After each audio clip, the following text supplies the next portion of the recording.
What's cracking, Raider Nation? What's cracking? What's cracking? What's cracking? Chilling, chilling. How's everybody out there, man? I can't really hear shit, so what the fuck's going on?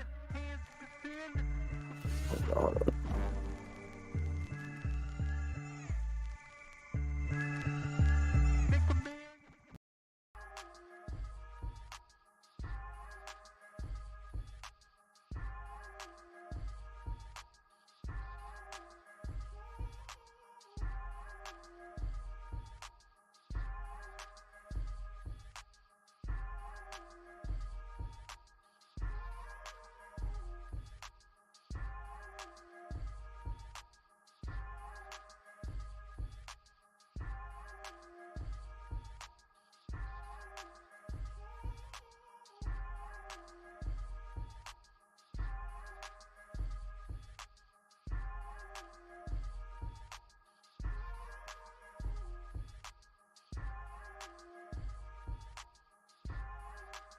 Okay, there we go. There we go. Now I got it.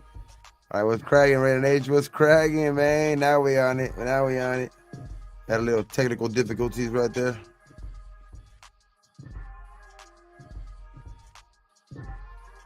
Ah, man. This is getting crazy, man. I don't know what the fuck is going on, man, but it's not good, that's for sure. The OC, man. I mean, first Cliff Kingsbury, you know what I mean? It was I mean, I thought it wasn't a bad hire, but I didn't think it was the greatest hire with the Cliff Kingsbury, but also, dog, you know what I mean? Now with the fucking, the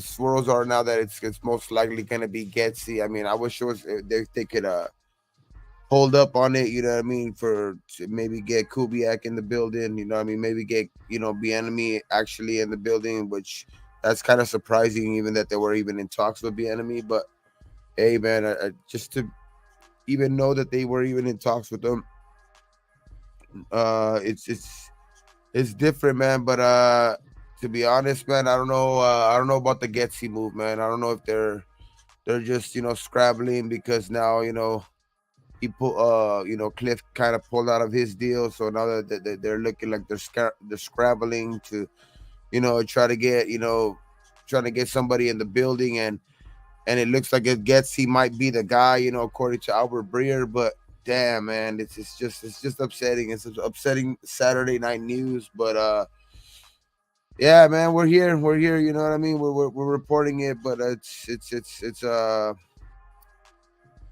yeah, it's not I don't think it's something that the nation was waiting for. I don't think it's something that the you know what I mean, I don't think that it's something that we were expecting. But especially because it was the twist, man. I think especially with Adam Schefter kind of reporting it on the other day with kind of officially it sounded like it was official for that he was hired, but looks like he didn't want a 2-year deal, man. Like according to people around, everywhere, everybody's saying that he didn't want the 2-year deal. He wanted a 3-year deal, which Washington looks like they're gonna be able to get him.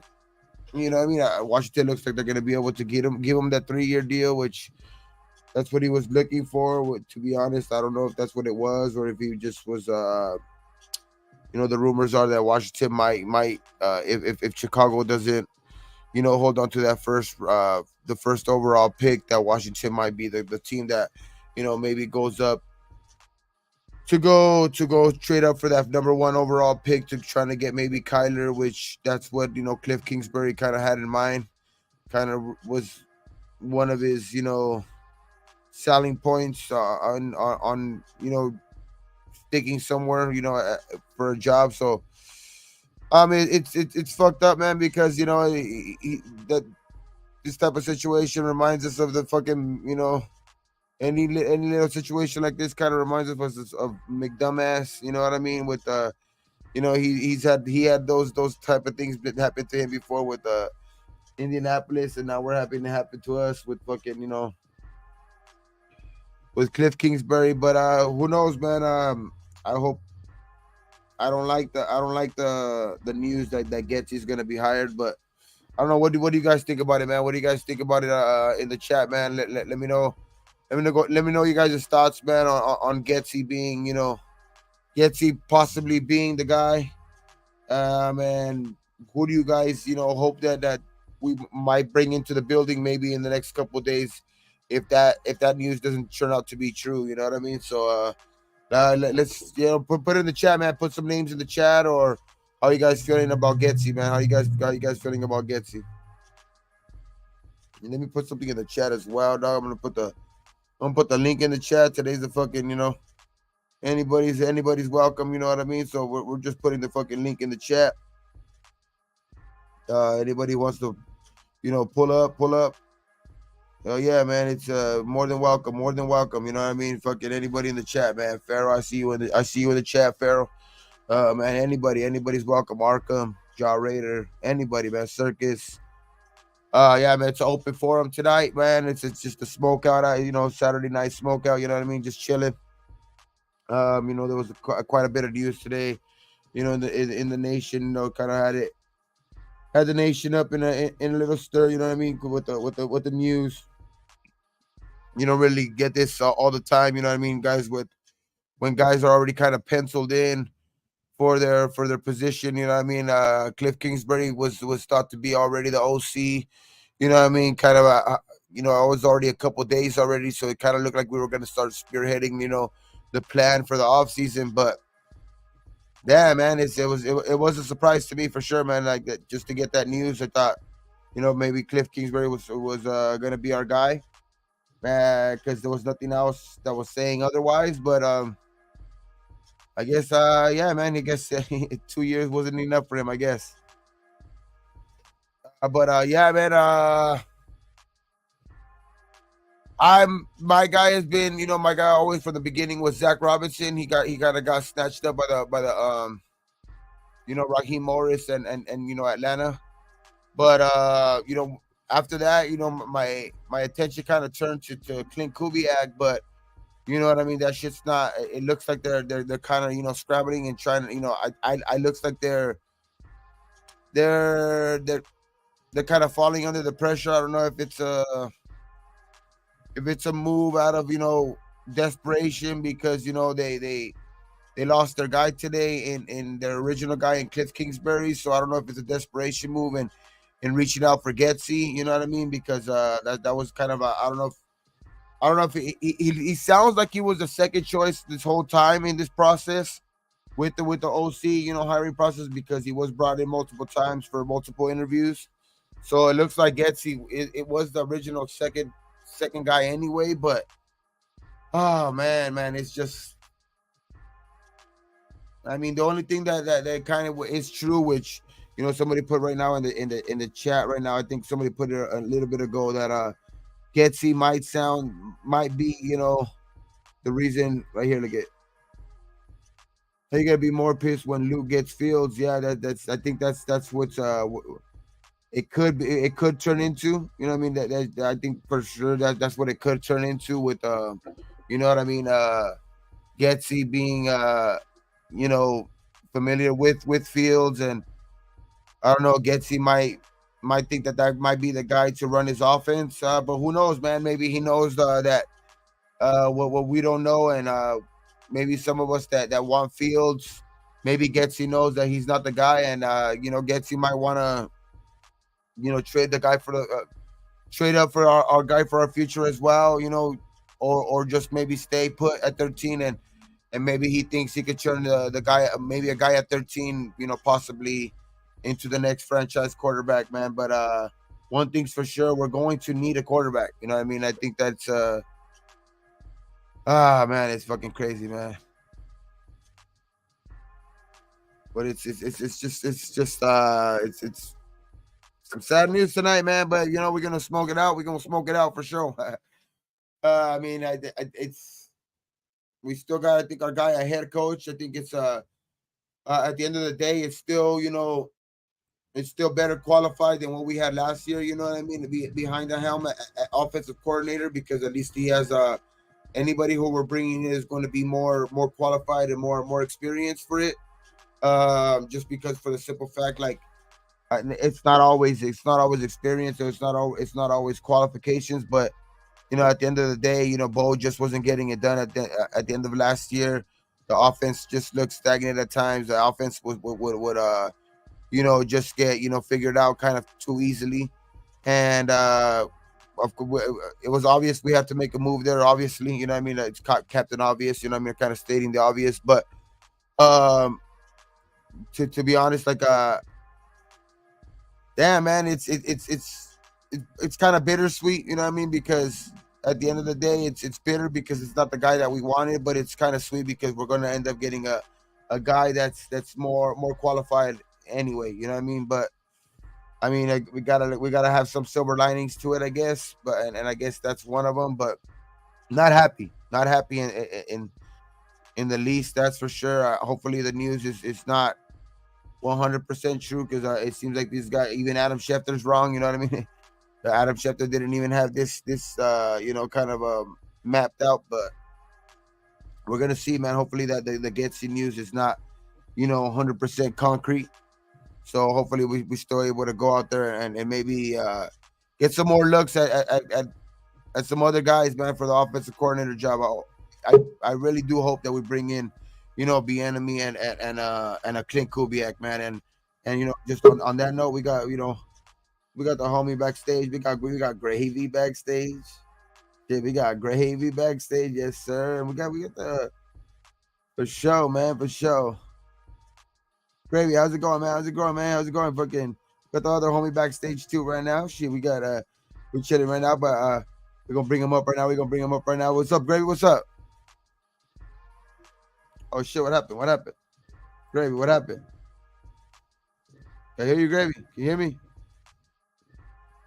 You can't hear me? Gravy? Gravy. Can you hear me? Can you hear me? I can't hear you, dog. I can't hear you. Shit, man. What's up? What's up?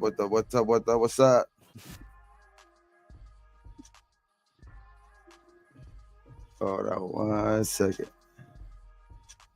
Let's see. Gravy. Go back on. Come back in. I think because we can't really hear you. We can't hear you. Yo. There it is. You got me? Yes. There it is. You had me waiting. You had me waiting so long, dude. But my wireless headphones ran out of battery. I had to charge it up. I was at the fucking. I was eating dinner, but we didn't get back to a little bit later. But yeah, for sure. We got the homie backstage too. Shit, we got to open forum today. Shit, we got to open forum. Shit, we haven't seen him in a while, dog. We haven't seen him in a while. We got 2 people backstage. Shit, it's gonna. Let's see. We got the homie. We got Dirty. And we got Pharaoh. Shit. Oh, dang. What's good, man? Hey, this is a reunion.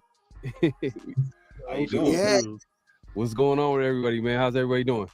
Cracking, man. What's cracking? Back to the SMOKEOUT hour. What's cracking, man? Man. How you guys doing, man? What are you guys feeling? How you guys feeling, man, tonight? Fucking that shit, some bittersweet type of news, maybe. You know what I mean? I don't know. It might work out in the long run, but to be honest, right now it's just it's bittersweet news because I just don't like seeing this type of shit where guys are pulling out from this type of shit, like Paul's pulling out type shit. You know what I mean? But yeah, man, it's just, how do you guys feel? How you guys feeling? I'm not feeling pretty happy about it. I'm pretty happy about it, truthfully. I didn't want him in the first place. I haven't been high on Cliff Kingsbury. I'm not going to be high on Cliff Kingsbury.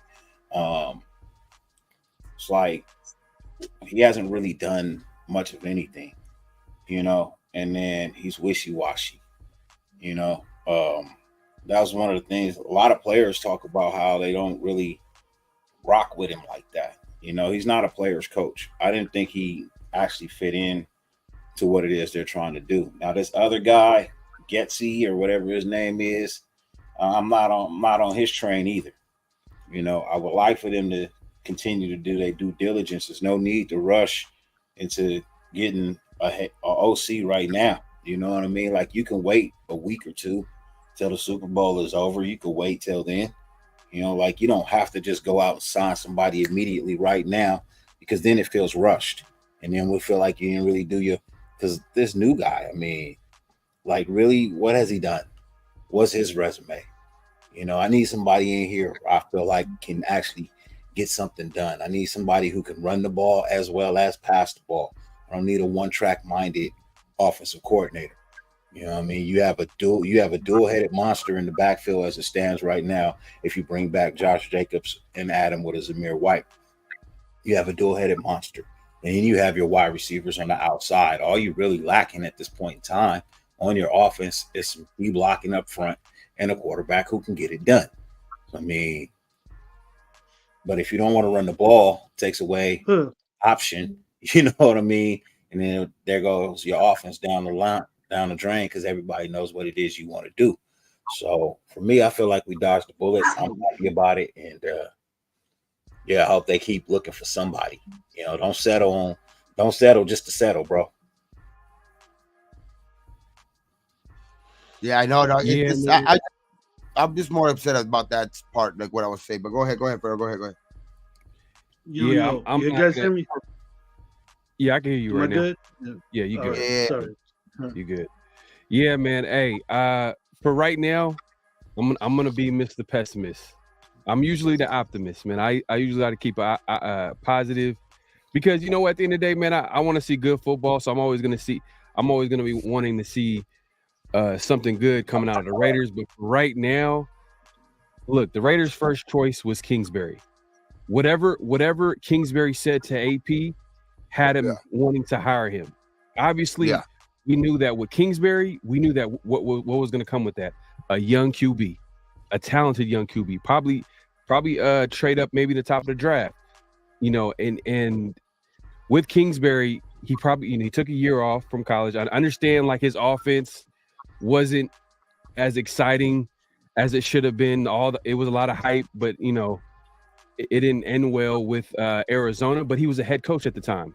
Head coach is not the same as a coordinator, and we should know that. We just had a head coach who had success as a coordinator, but as a head coach, he wasn't. That's why this type of situation just kind of like irks me the wrong way, because he's been in this type of situation. That guy was in this type of situation, and now we're in this type of situation with this guy.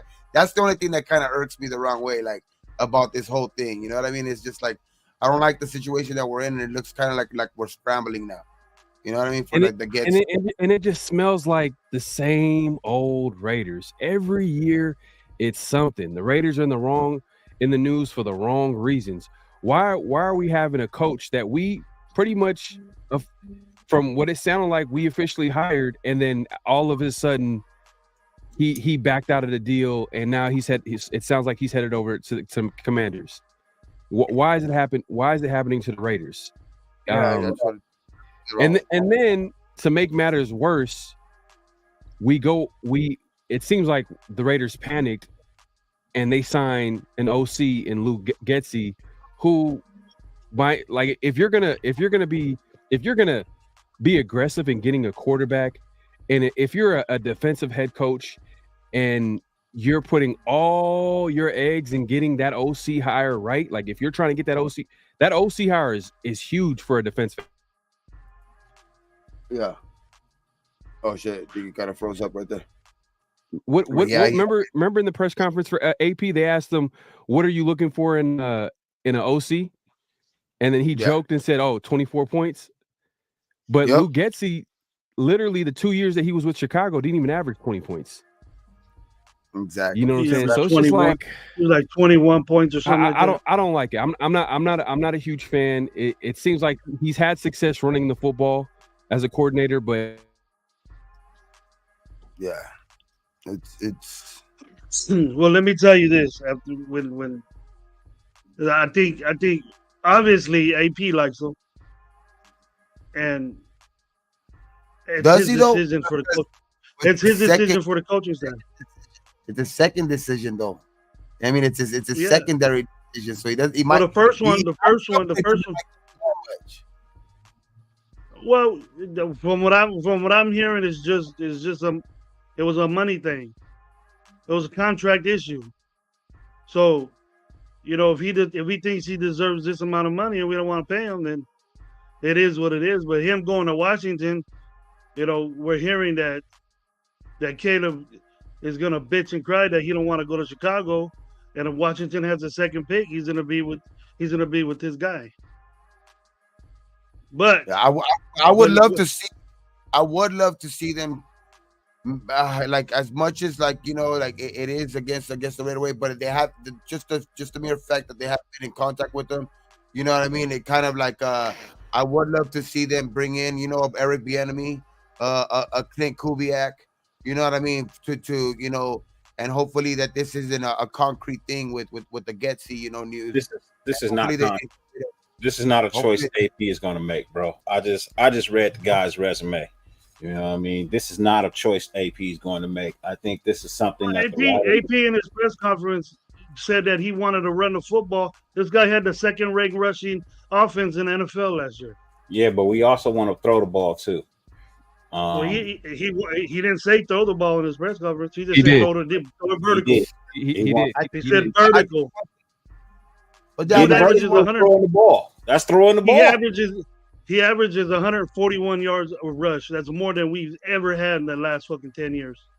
but does that mean that we're gonna get? Does that mean we're gonna try to go out and get Fields? Is it like with that type of news? Is because Fields is a big part of that rushing attack. So if we don't have a Fields here, is it gonna be the same type of rushing attack still? You know what I mean? Because it's like, I mean, why would you want to bring both of them over? And like that just doesn't make any sense, bro. It didn't work in Chicago. It ain't gonna work here. Yeah, man. I don't know what happened earlier. It was like a connection issue, but He doesn't have anything in Chicago. Neither did Getsy. So if the dude, you could agree. Okay, look at resumes. Everybody that we want hasn't been an offensive coordinator. well, Yes. the enemy has. The enemy has. The enemy has, but Hugh Jackson has. If we can't get Cliff Kingsbury on a contract, what makes you think we can get Bienemy on a contract? Well, because they've been in talks with him, but I know that they've now this could open the door for him, but it's not that now. It's just is how much of it's true about this report about Getsy. I mean, that's the only thing. Like that's what I think is the hurdle to see if we're even going to be even in the running for one of those type of guys. But with the news right now, I think kind of clouding with the Getsy type thing, and then especially with the the surprise news of Kingsbury kind of not kind of pulling out of the position is just I was cool with that. I'm not too mad about that. That's what I'm saying. Like I'm not too mad about that position because I wasn't too high on that either. Like I was kind of like okay with it. Like and now that that was happening, because maybe that might have meant the biggest reason why I was not too mad about it is because I think that we were for sure going to make a big push to try to go get our guy in the first round. So that was kind of that's the part of it that was making me happy. But now just him not there. That's why I say kind of bittersweet. It's bitter because like we're in this situation, but sweet that we're kind of going out of that. That because he never was an offensive coordinator, but he was a head coach. But like Farrell said, he was a head coach, but it is different from being an offensive coordinator. But oh man, it's just look. I'm never a big fan of okay. Your guy was your guy, and you lost out on him, and it seems like today they panicked and they hired Luke Getsy, and I felt like out of all the candidates they interviewed, he was the worst one. He was the worst one. Did they actually hire him, or is it still just a rumor? I think Hey, you it's know what? That's a very good question, Dirty. That's a very good question. I honestly believe this is a ploy. I think somebody in the Raiders leaked a little something to some reporters.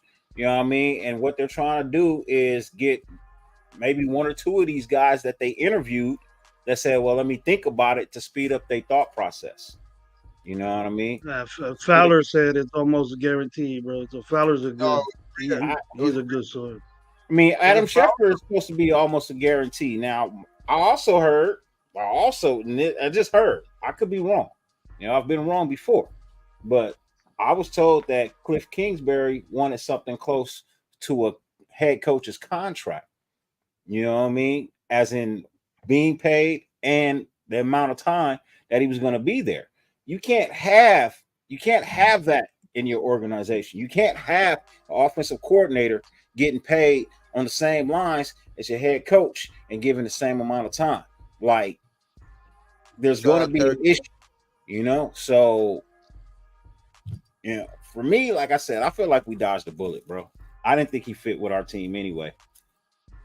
Shout out to Derek Luden in the building, man. Fields, he says Fields gets hurt as much as Garoppolo. Oh shit. Nah, okay, not that much. Not that much. But shout out to $2. Hey, I haven't really been getting to the chat. You know, I'm high as hell, man.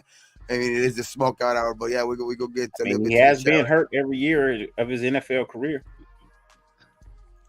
He has been hurt every year of his NFL career.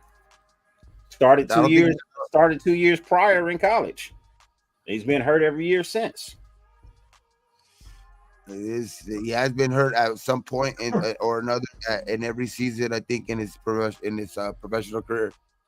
I called him Mr. Glass. And I hope that we don't find out that Telesco has something to do with this coaching hire. I hope he had nothing to do with this coaching hire because obviously, a little bit. He has to pay the guy. I understand that, but what I'm saying is one of the weak points of Telesco, if you looked at if you were going to critique Telesco, was his coaching hires from the Brandon Staley's, from the I forgot that Anthony Lynn as head coach didn't work out. So I think that's one of the main reasons why they hired AP before they hired Telesco. Nah, I don't think. I think they knew who their head coach was going to be. I just felt like they needed to take their time with that GM. I don't think that was the case. But it just the Getsy move. Out of all the candidates they interviewed, he was the worst. He was the worst one, man. And I felt like they just got desperate. They felt like they needed to get someone in the building as soon as possible because they didn't expect to lose out on Kingsbury. Why? But why, Farrell? Why would they rush it when you still have the Super Bowl there? I think they're trying to apply pressure to somebody to make up their mind, bro. Truthfully. I don't understand why. I don't understand why there would be so much pressure on the head coach when the Super Bowl's not done yet, and then there's two, valuable, assets out there on the 49ers that you could get with Greasy and Kubiak.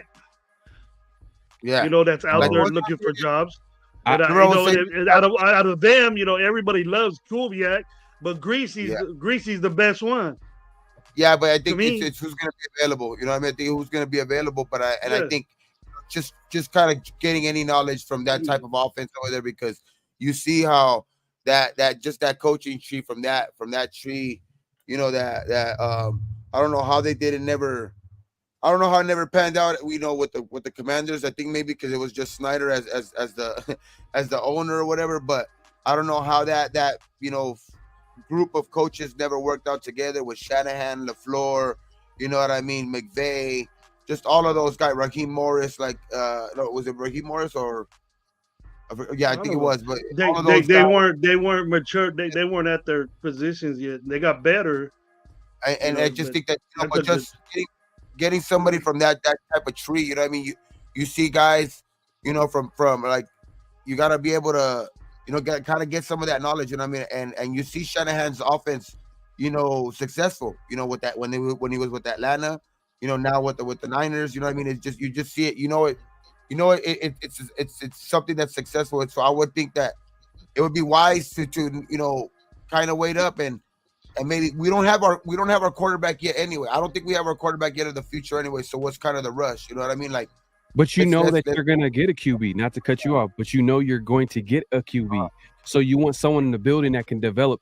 You know why? You know why Raider Nation right now, for the most part, is they're disgusted I agree. by I agree. today is because we know with a coach like AP, he needs to have a good staff around him. No, yeah, And- no, I agree. I agree with the I agree that that's like we have to have the right guy or whatever like that, but it's just we're gonna get a quarterback. We're gonna have to get a quarterback and stuff like. But I just think that we would be wise to get the right OC in here to eventually get that right quarterback in here. You know what I mean? So it's like let's wait up and I don't think there's no hurry to get that guy, because I think what an extra week of maybe what was that going to be an is that going to hurt the evaluation process and stuff like that? I don't think so. You know what I mean? I think maybe waiting up and getting the right guy in the building is gonna kind of over fucking. But Gabe, your right guy has never been an offensive coordinator before. So you're like getting a Bo Hart degree, but he hasn't called plays, bro. Who you're talking about? Kingsbury? No, Kingsbury would have got hired. I would have been cool with that. But now we should have got Kubiak.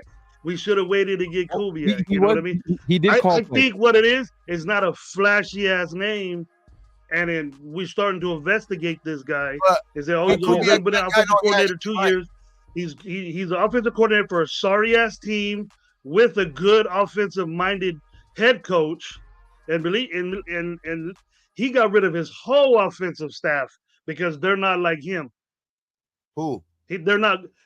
Eberflus. He got rid of that whole offensive staff. No, but he needed a scapegoat. He needed a scapegoat. Look, so everybody was talking about how Eberflus was on the hot seat, but when they kept Eberflus, you know what it is. Anytime when a team doesn't live up to expectations, like go to the playoffs or accomplish what they need to accomplish for that coach staff to move forward, someone needs to take the heat. And in that case, Eberflus stayed, and they put it all on Luke Getsy. And it was an easy move because the fan base for Chicago hates Luke Getsy, by the way. If y'all want to know any intel on Luke Getsy, the Chicago fan base will tell you everything you need to know. They hate him as a play caller. They did not like him as a offensive coordinator. People, they love Fields out there. They were like chanting his name. So the quarterback wasn't an issue for them. It was more of the OC, and we're getting the same OC, which is terrible. He was terrible, and he was only given like a year and a half, something like that. You know what I mean? And he's already been fired. Like he doesn't have the experience. Honestly, I don't know how he got the job in Chicago. Really, you know what I mean? He doesn't. A good offensive coordinator thinks highly of him. Yeah, Eberflus is a good offensive coordinator. I mean, look at the colleges that he coached at. You know what I mean? They're not no big name schools, and they didn't do much of anything. This was almost like you were given a job on a fact that maybe you might be a distant relative or something. You might be the wife's second cousin. You know what I mean? And that's how he got the job as an offensive coordinator. We honestly do not know.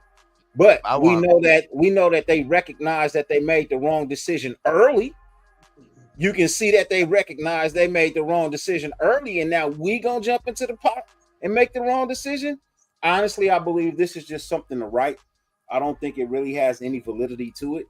I don't think it's gonna take off. I think they're gonna really sit back and get somebody for real. You know what I mean? Somebody worthwhile.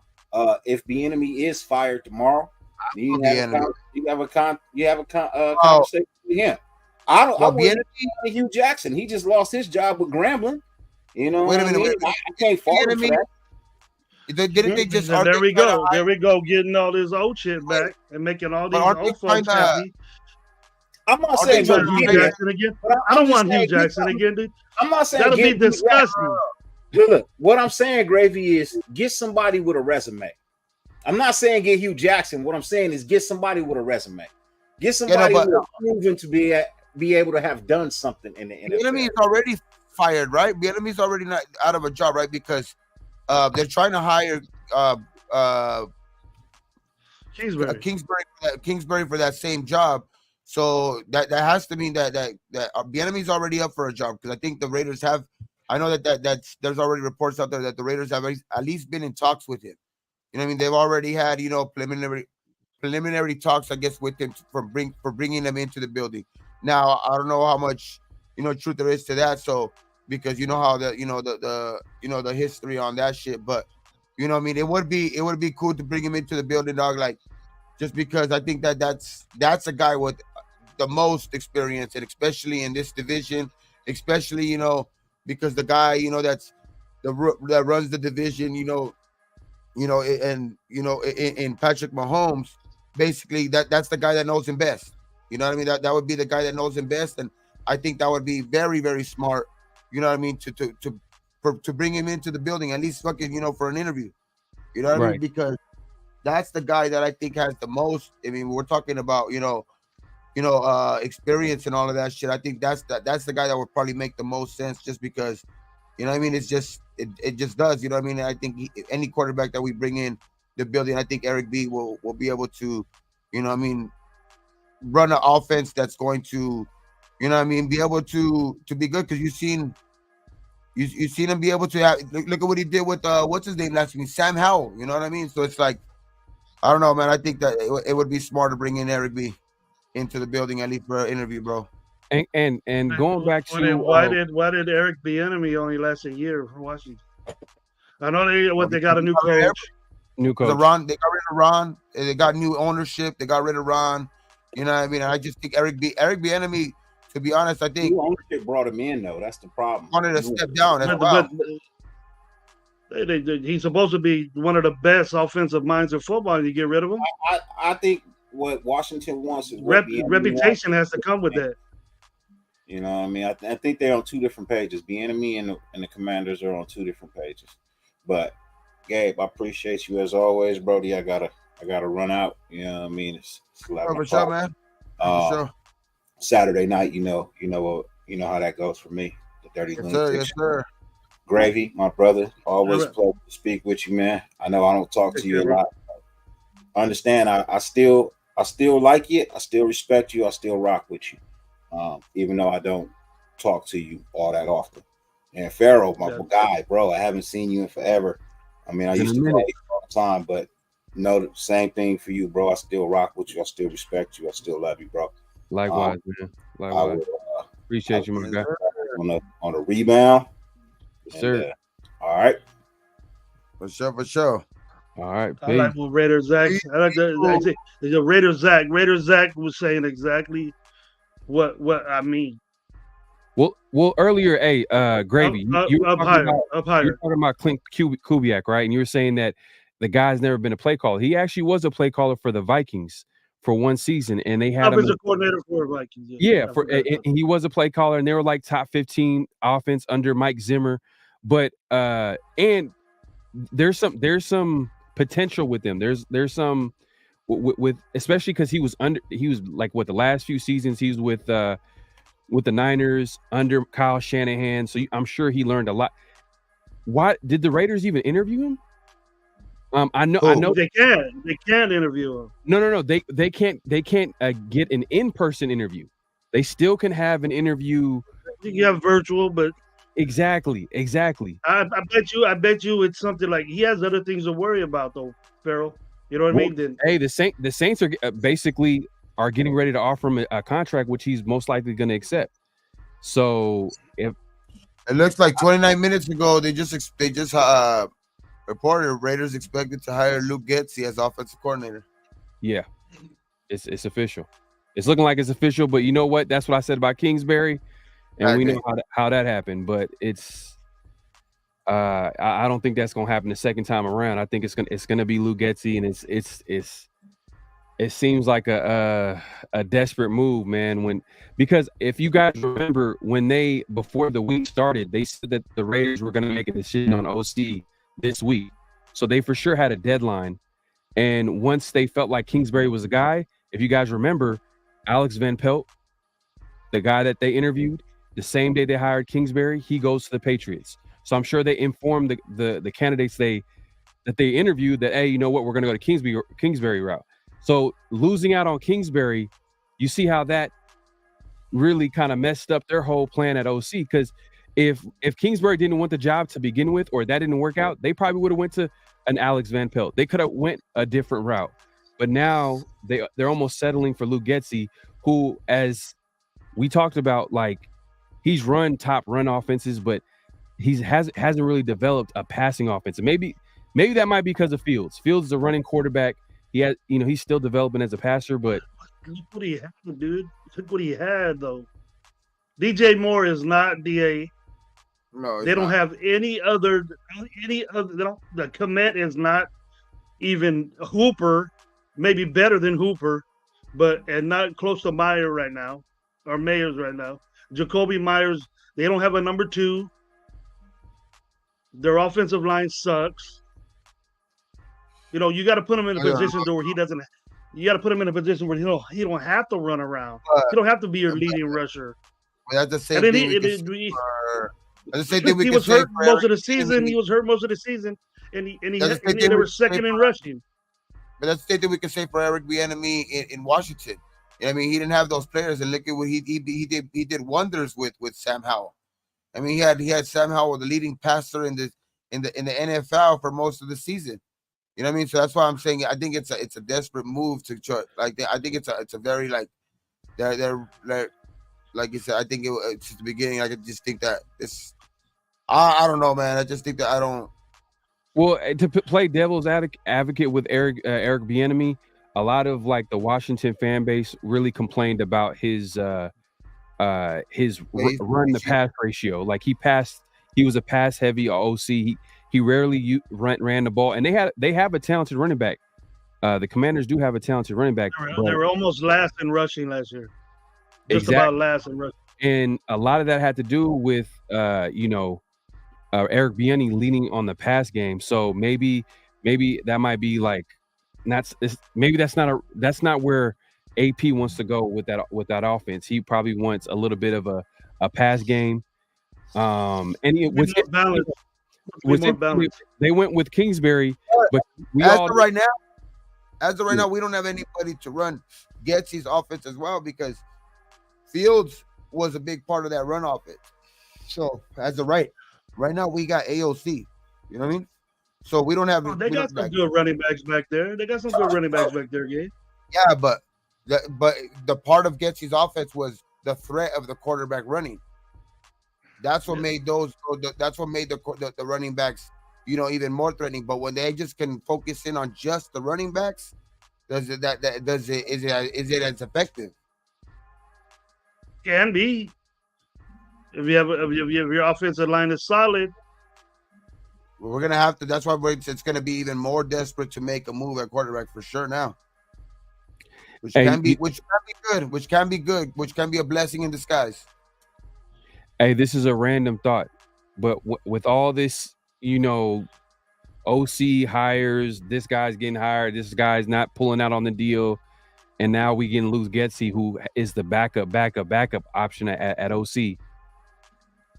Is there potential that AP could be a Michael Singletary at head coach? You know what I mean? A rah-rah guy. I think the fact that he has a additional coach at head coach, you know what I mean? I think he hired other guys though around that are good. Like he kept on to Bennett, as the wide receivers coach. That was a big move. I like the Ricky Manning, signing. I like the holding on to Patrick Graham, his influence on the defense. So I think that part of the defense, and as much as I think that we don't like the move with the Getsy or not, or we'd like it or not, it's an upgrade from Bo Hardegree no matter what. You know what I mean? I think that's something to be said in itself. You know what I mean? No matter what, I think it's going to be an upgrade from Bo Hardegree, and I think it's and at the end of the day, like I said, it could be a blessing in disguise. I think it's going to force us to kind of make a move at quarterback. You know what I mean? Well, the Getsy, I think can probably point us in the direction of a Fields maybe trade, before even the draft, or can make us push hard for maybe trading up, and maybe getting our guys. So I think that still doesn't change that fact, but either with Kingsbury or with Getsy, because I think, like I said, I think the quarterback, the threat of the quarterback running in Getsy's offense, I think makes it the running game that much more dangerous. So I think that's why I think it's going to be a big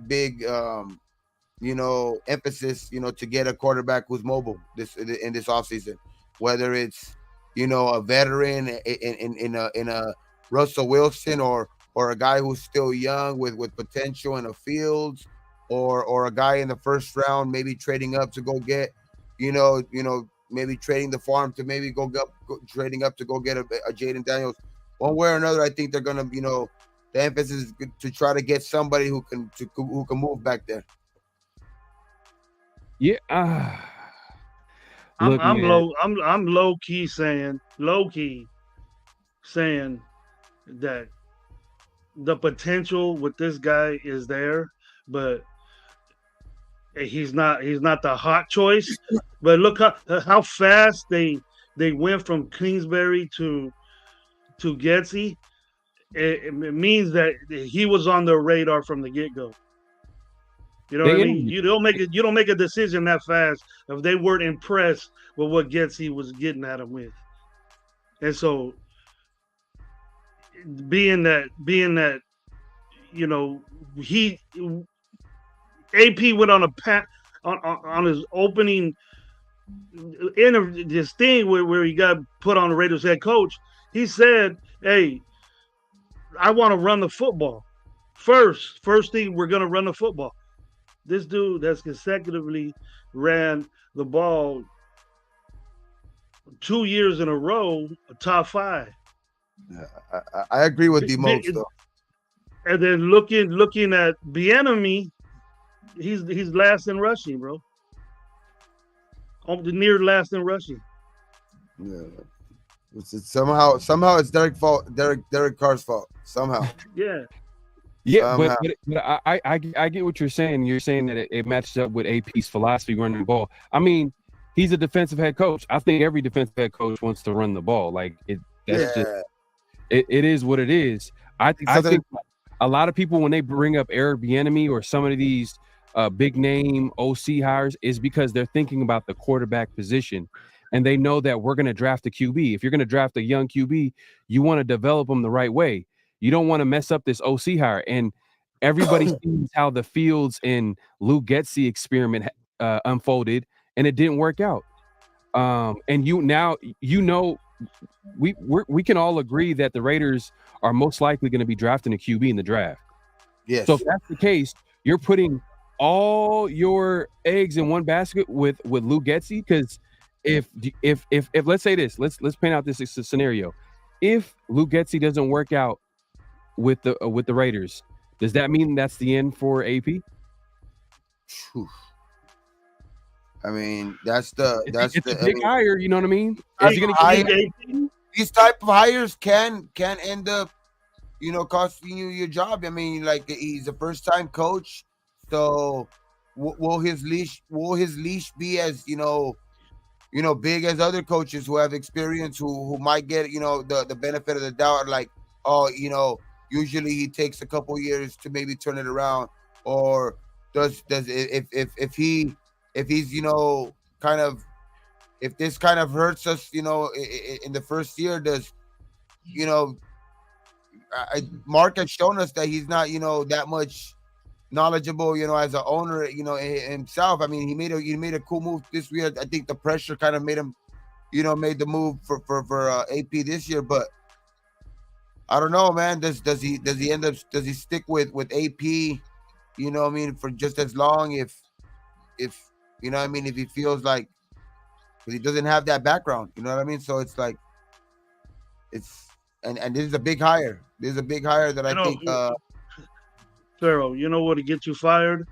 Trading your whole future to get one guy and he doesn't pan out. We can still that'll get you fired.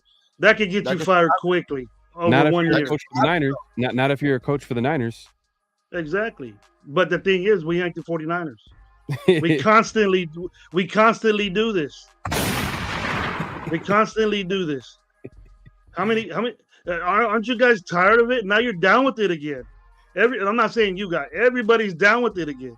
And I go, you bitch about it. We bitch about it. Why we trade all this for this and Leatherwood and do this and that? Look what happened. It didn't pan out. And now we're gonna trade all the farm to make for AP not to be successful with no picks, and then in his future. And then the quarterback we give, what if he doesn't pan out? What if he's not everybody ain't CJ? Everybody's not gonna be CJ. Josh the GOAT. Josh came on our show and told us that less than what 15% of the quarterback that pick in the first round are successful. But 2% make the Pro Bowl. 2% make the Pro Bowl. Only first round picks are making it to the Super Bowl. Those are the only guys that are making it in the last couple of years. Ooh. First or second round picks, like those are the only guys nowadays. That's a stat for history, but I think in the short term history, that's right now. You said time. You said on shows 30, time after time after time, Gabe, you're tired of waiting, bro. You're tired of waiting. Who's on the other side though? You know what I mean? Who's actually winning them? Yep. The first round pick, you know what I mean? The first round pick is the guy who's actually Purdy could change that this year, but the guy who's actually winning them is the first round pick. You know, the guy who actually. So I don't know, man. I just think that. But that was back in the day where Mahomes sat. Well, Gravy with if with Luke Getsy as OC, I don't want us to trade up for. I want to because it's don't cater. You can't cater to him because he might lose his job next year. There's plenty of OCs out there that you want. Man, I don't. You know what I mean? Man. Because maybe if it was a young creator, like if it was a Kingsbury, or if it was a Zach Robinson, or even a Kubiak, there would have been an excitement. There would have been, okay, we got this guy for the next couple years at OC. He's a top offensive mind, young offensive mind. Let's go draft. Let's go because the Raiders are trying to win now. It's kind of obvious. Like they want to win now.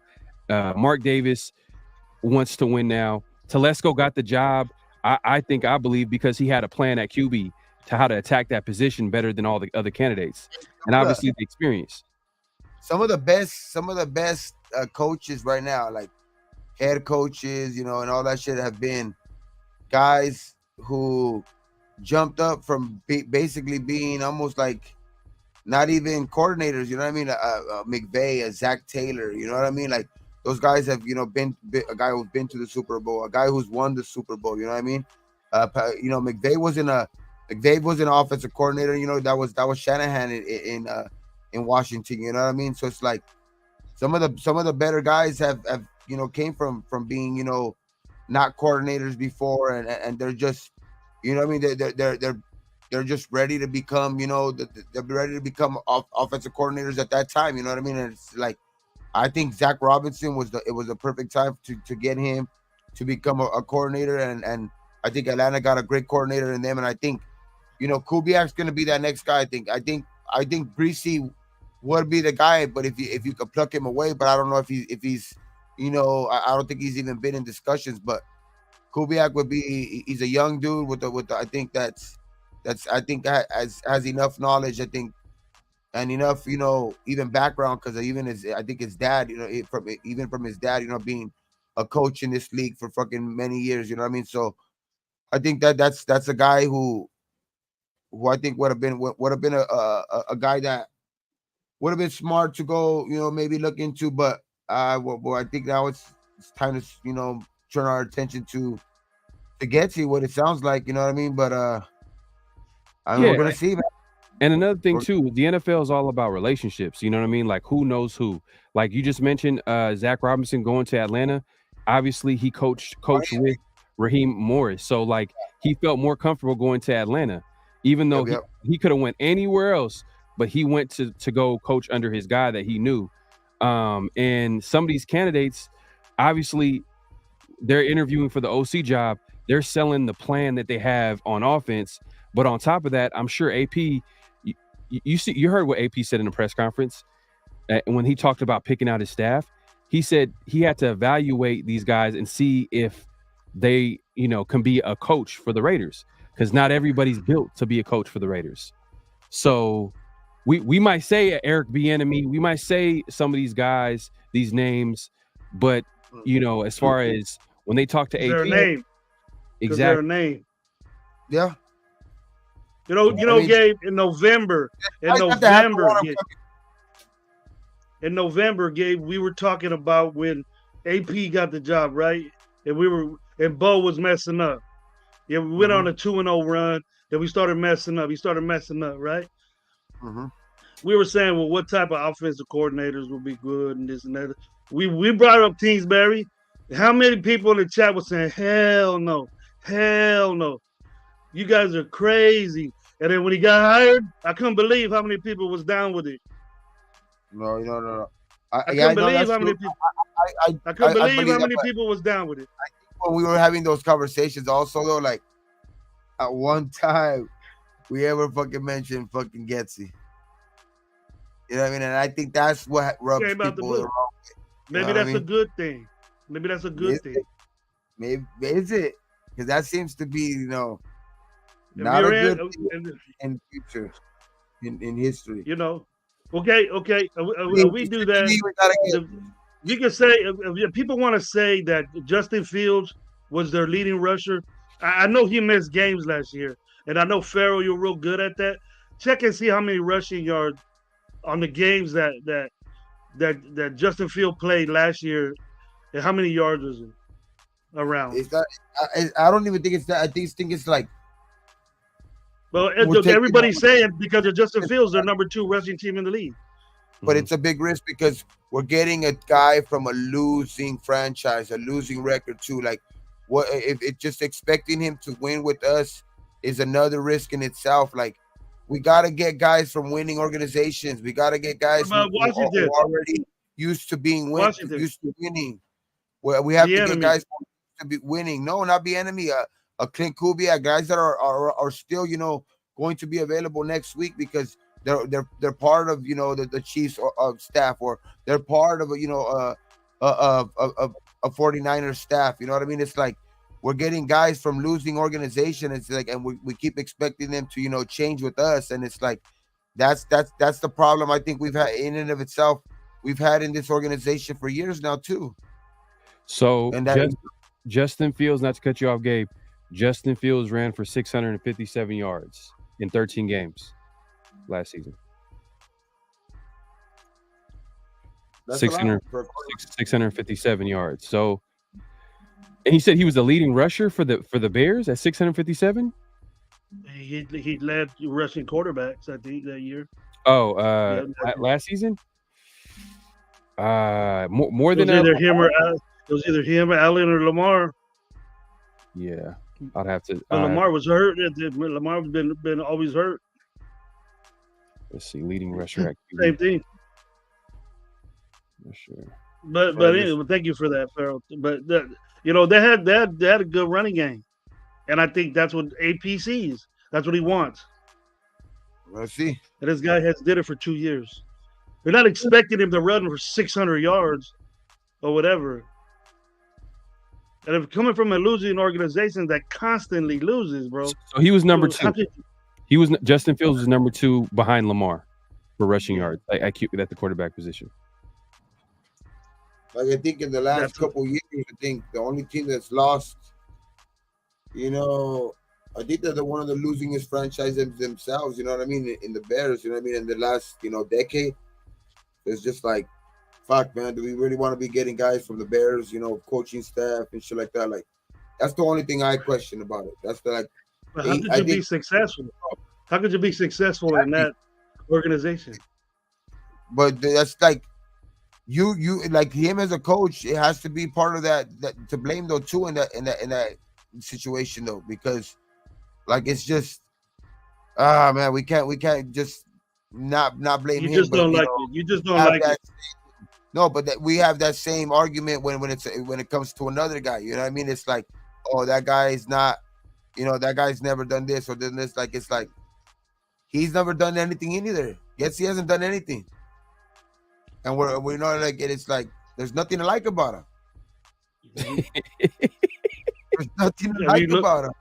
Well, no. Well, he has led a top running offense since he's been an OC for the Bears. That's the one thing that he can hang his hat on.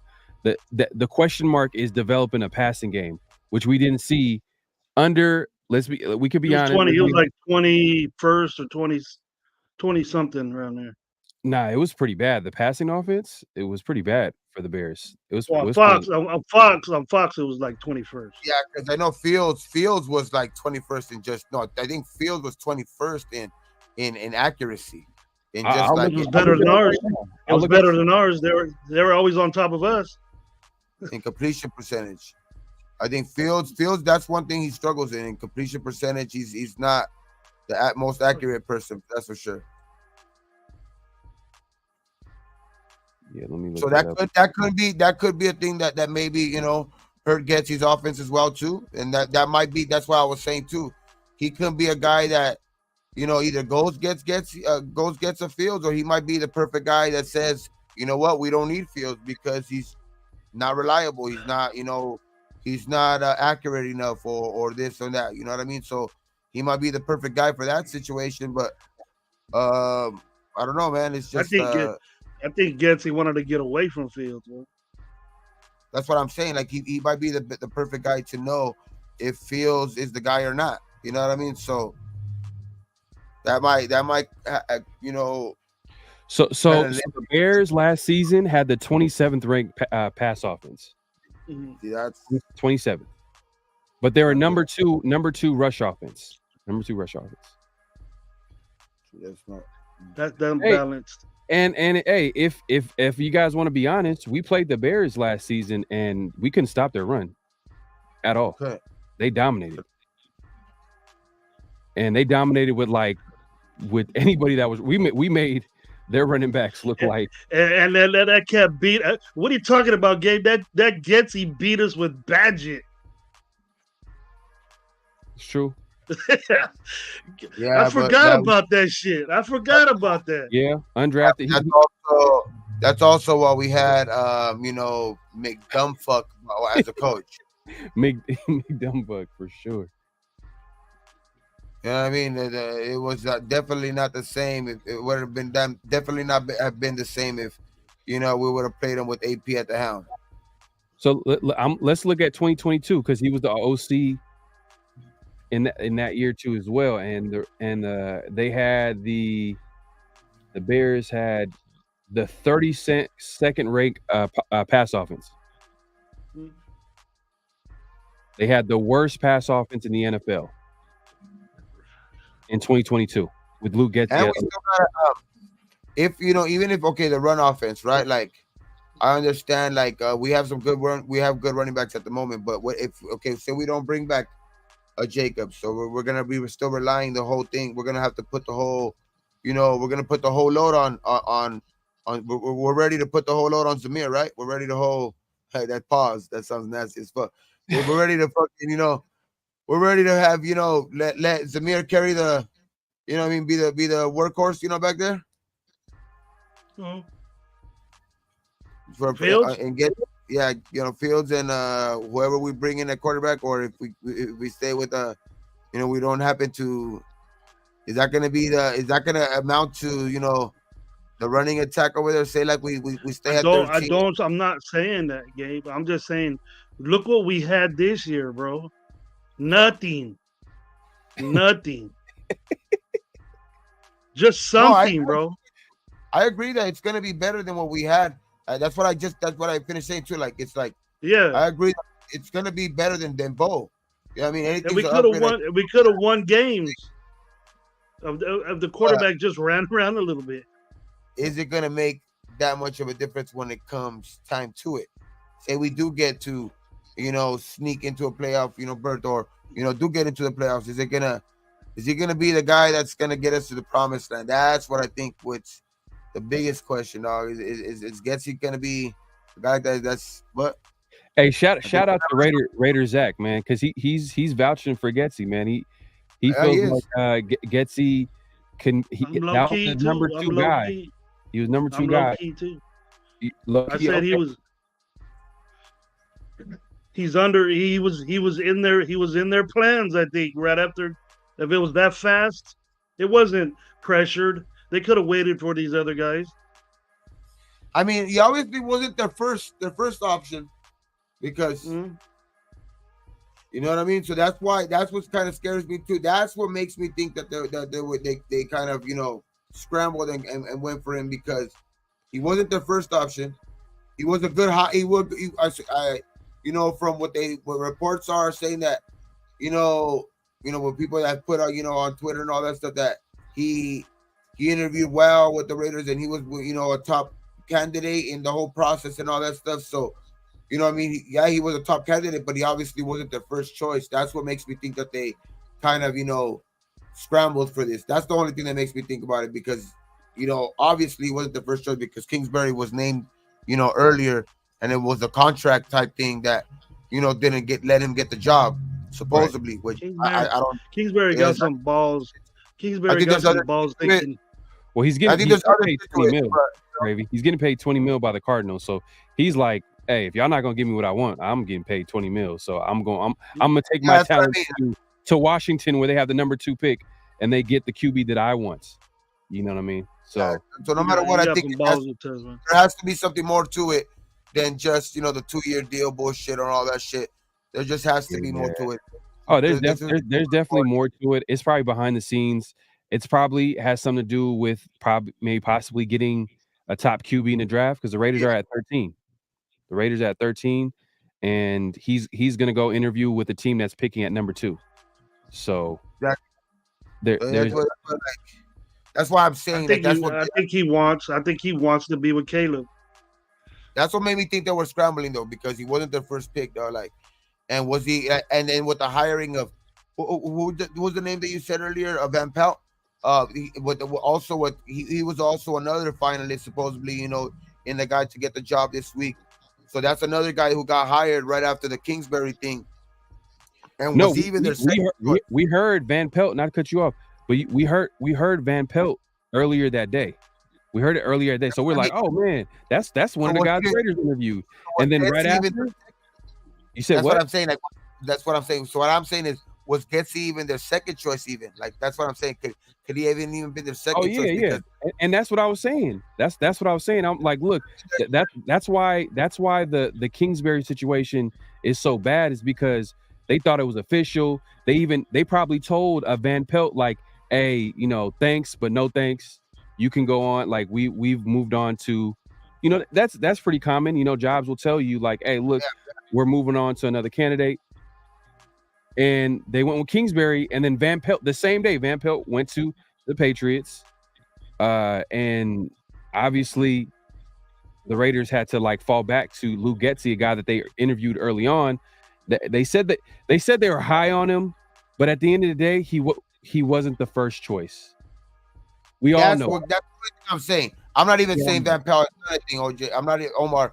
I'm not even saying that's not anything like that. I'm trying to even prove or anything like that. I'm not saying that Van Pelt was the guy either or anything like that. What I'm just trying to say is that's the only thing that at the end of the day was that's what kind of worries me was he was never really their first choice to begin with. So that's what kind of worries me. He can turn out to be the in the future be the right guy. You know what I mean?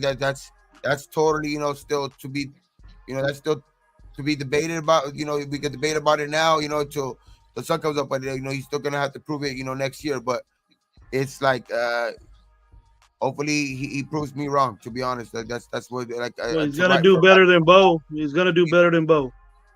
As of right now, I just hopefully he proves me wrong because I'm just very, just it's a very eyebrow raising fucking move. So it's we'll see how it pans out. But to be fair about Bo, it wasn't his offense. He didn't have a whole off season to prepare and be the OC. He took over as a QB coach, never been a play caller, and he took over an offense that was dead in the water. It was dead. The offense in itself was broken, and it couldn't be solved within the time that they had. It couldn't be solved within the season. But the reason why we're going away from Bo is because It's a smart move. Let's get away from the McDaniels regime. Like, let's move on. Let's let AP pick his guy. And look, this is a huge hire for AP. It's a huge hire. When you're that rah leader of men head coach, you got to have that. You have to have a good coaching staff around you. Look at a John Harbaugh. Look at a Jim Harbaugh.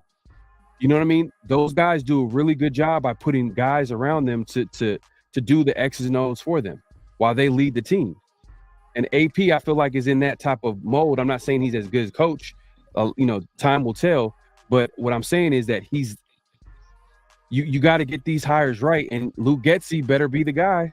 I'm just saying, he better be the guy. And I hope, you know what? Right now, I'm being a pessimist right now because, like, I'm just kind of shocked that, the Kingsbury situation happened, and then we had to fall back to Luke Getsy. But, when it's all said and done, hey, maybe Luke Getsy might be the guy for us. It's just that why do we have to convince ourselves that it's going to work? Oh, yeah, even though he had the worst passing offense in the league, it's going to work with the Raiders. Like, that's what I was saying. What I'm saying. Like, why do we have to do that? We do that all the time, man, when we know it's right in front of our face. Like, this dude, it could work. Don't get me wrong. It could work. You guys make valid points.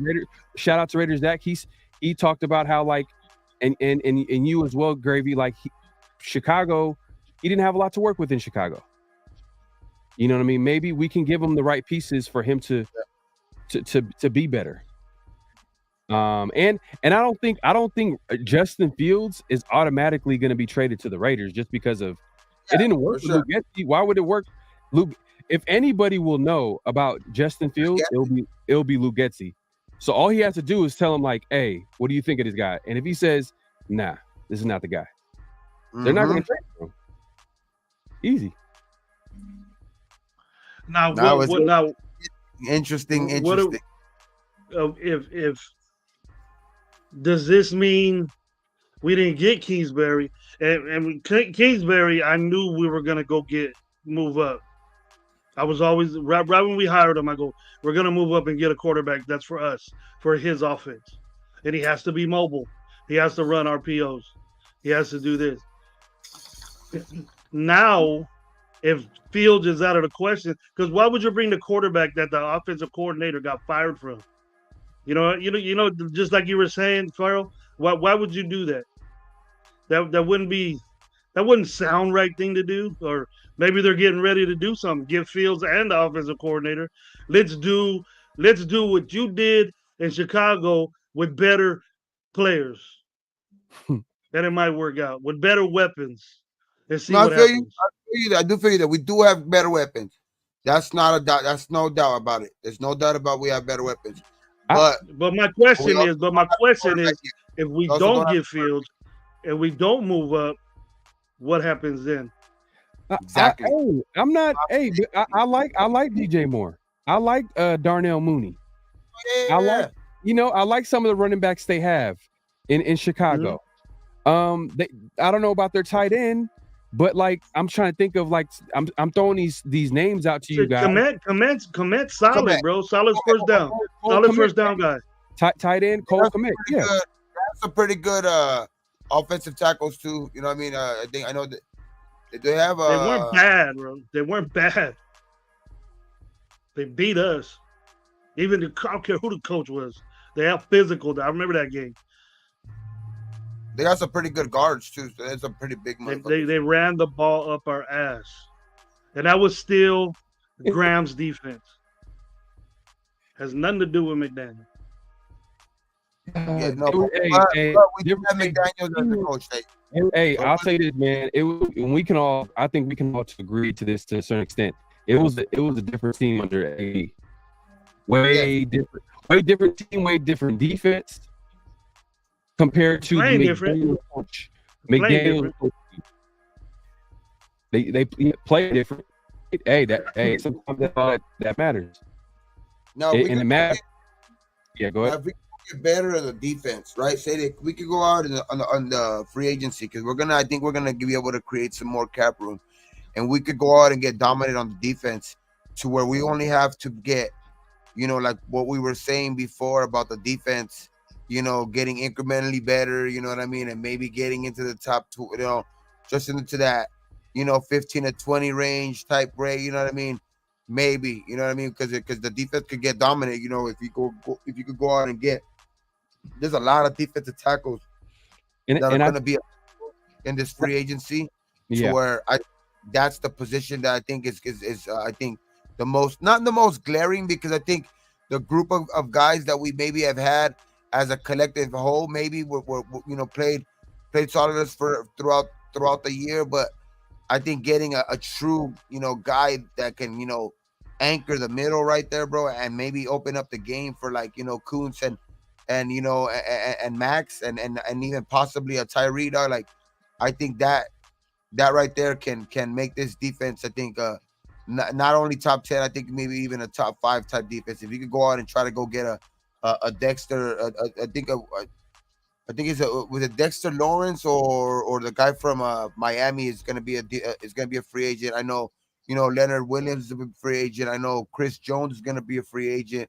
There's a bunch of defensive tackles that are gonna be available this offseason. Can you make a bold move and go out and try to go get one of them? You know what I mean? And that could make a make and break for this defense, to where you might not have to have Getsy make be the biggest emphasis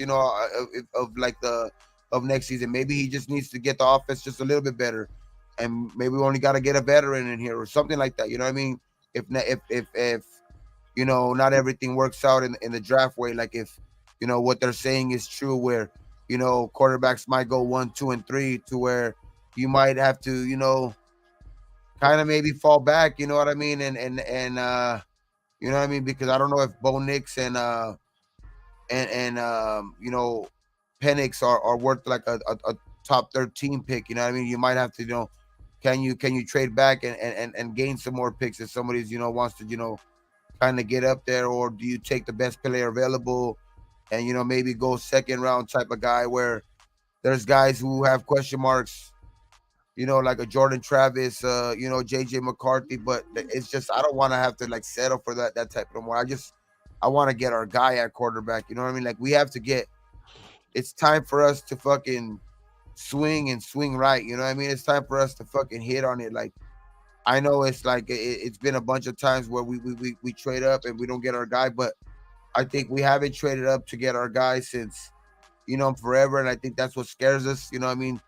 To actually get a quarterback. I think we've traded up to go get guys like, other guys, or even when we've had like top 5 picks, even we get an offensive lineman in Robert Gallery, or a defensive end who we reach on in a Cleveland Farrell, or just like those type of guys. The only type of guy I think we hit in the top 5 is like maybe recent history is maybe a Khalil Mack. You know what I mean? That's the only guy I think I could think of in the actual top 5 that we have actually hit on. But I don't know, man. I think it's time for us to maybe trade up and get our guy. Like I think one of those 3 guys. I think last year there was like I know like Gravy, you say not everybody's CJ, but I just think the potential in this class, like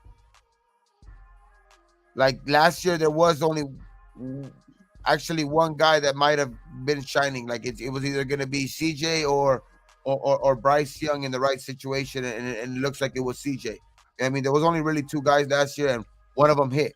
You know what I mean? So it's like this year I think there's multiple guys for a reason, and I just think that you got to go up there and take a chance and go try to get one of them. Or like that, to me, that's like I know how you feel, but like I don't know. That's why that's why we got this show, man. You know what I mean? That's why we there's opinions, and we'll see fucking what ends up coming to fruition. But it's gonna be interesting. Dolphins for life must be scared of us already, because he's hoping we get Kirk Cousins. That ain't gonna happen, bro. We ain't gonna roll out. We ain't gonna roll out to Miami where fucking Kirk. You wish we did, but if we roll out there with Justin Fields, you'll be tripping a little bit. Nah, man. Hey, man, I don't want us to get a high-priced Band-Aid quarterback, man, because that's what $45 million worth of shit. Cousins is gonna demand some money coming back from an Achilles injury. That's no joke. That injury, that takes some time to 36 years old. I don't mind either. Like if like say like we're not gonna get Caleb, right? Because Caleb is how bent on going to go where Cliff Kingsbury's gonna go or whatever like that. Like I don't mind getting either or. Like if that means that Jaden Daniels is that's he's gonna go one or the Bears are gonna go in another direction and that drops them down to 3 and 4. Like I don't care if we have to trade up to 3 or 4 to like get either or a Drake May or a fucking Jaden Daniels. I think either one of them two are gonna be. I think one of them two with this offense can be good. Either one of them two could be good with this offense.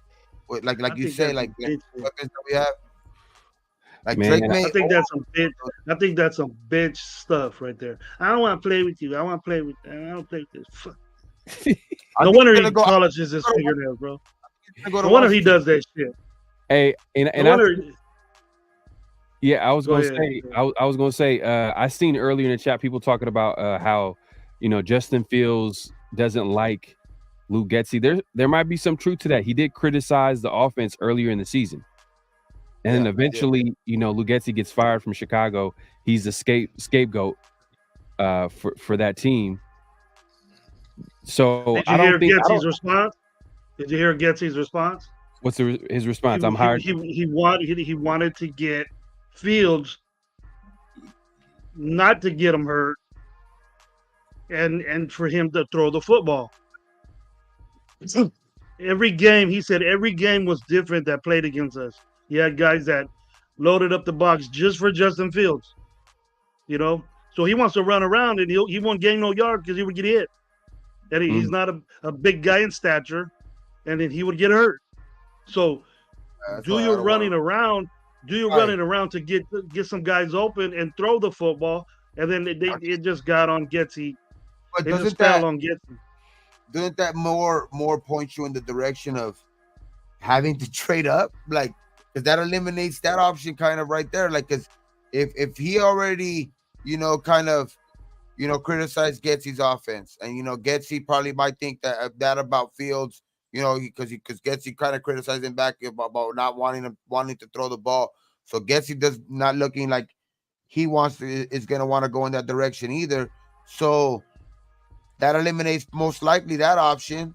You don't want to get a guy coming off of an Achilles in a Kirk Cousins, and then I don't want to go Russell Wilson, but I don't know how like this. There's reports about that being because we were one of the original places that he wanted to go to. It's like there's so much shit, dog, like going on. Like there's so much noise. It's crazy, and that's why I think the only thing that makes sense to me is if we're gonna go get a quarterback, it's trading up and going to get one of these franchise guys and try to get it, like try to hit on it. Like you're a rookie you're a rookie coach. Like let's fucking swing big, dog. Let's fucking swing big and hit and let's fucking bet on fucking let's bet on black. You know what I mean? Let's go. You know what I mean? Let's bet on black. Let's go get Jaden Daniels. You're gonna have that quarterback. You're gonna have that quarterback for 5 years, Gabe, but the coach ain't gonna be there more than 1.5 if he doesn't pan out. Hey, I'm gonna have to do this for you, Gravy. Gravy, if you go out and get if you go out and get a Fields and he don't pan out, same thing. If you go out and get this, but if you swing out and go get your guy, at least if you swing and you go out and get your guy, at least you know that you fucking went to go get your guy. You know what I mean? Just like the way that they said about like when we were talking about AP getting the job. Like, the argument was about if they give the job to Harbaugh, once again we're gonna be like, damn, dog, we came from outside the field. They didn't listen to the players. You know what I mean? This and that, and like. You know what I mean? It's like AP was the guy all along, and we didn't go with him. You know what I mean? And it's like, I don't know, man. I think we have to go. I think the guy to go get is just go get Jaden Daniels. Just go get Jaden Daniels. If Jaden Daniels don't pan out, how you gonna be thinking about this? Go for the swing or whatever. Hey, it takes two to tango, Gabe. It takes two to tango. You got to be able to convince those top 3 teams that need quarterbacks. All of each of those teams need a quarterback. But I think the team to target is is the Patriots. I do. I think Yeah, I do too, because they have a lot of holes. Like they're still Yeah, yeah, rebuilding. And if you, They're trying if, to But their main thing is that they need a quarterback too. yep, yeah, I think they're willing to wait on that to build more of their team, because I think they're more in a full rebuild mode. Like I don't right. think It they're starts there, bro. You start there.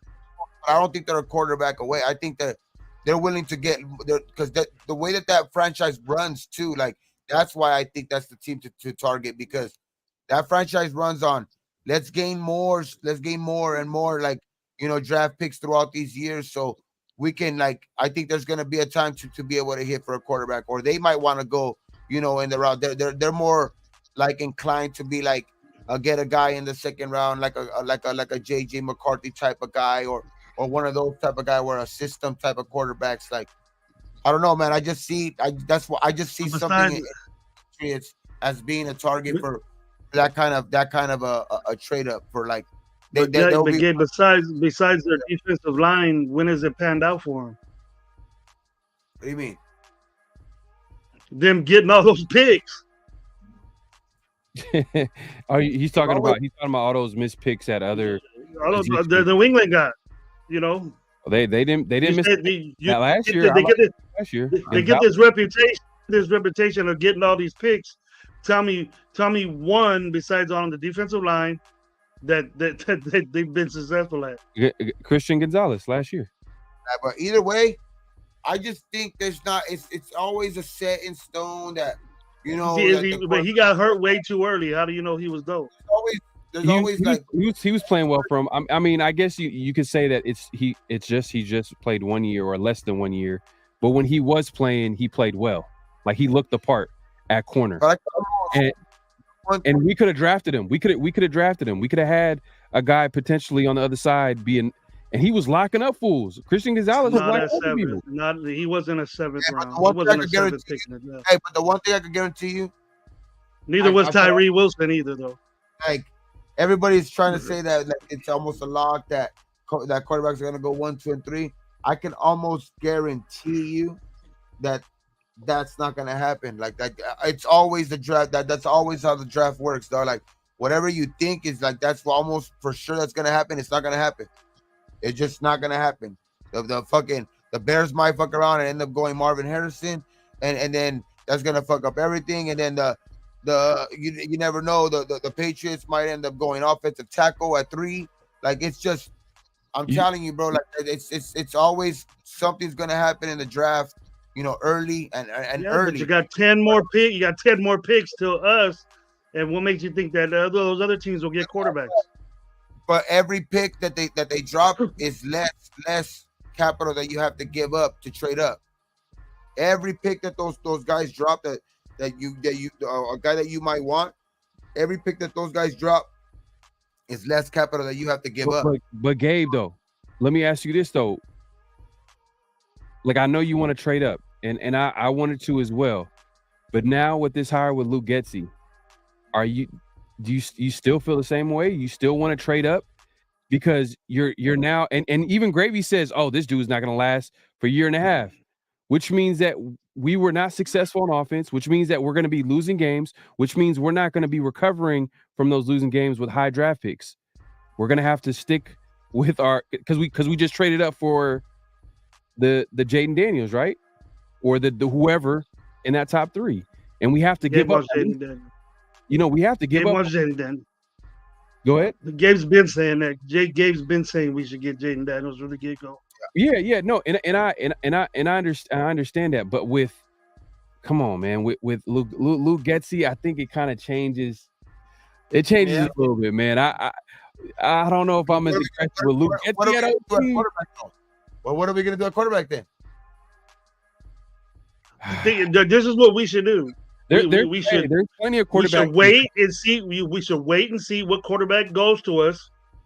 If there is one, we get the best. A tackle, maybe a fucking tight end, another tight end. Getsy throws tight ends out there. I don't know who it is. That kid, what's his name? That other badass tight end that's out there in the draft. He's gonna be a high pick. That Bowers kid. Brock Bowers. I like him, dude. I like him and oh shit.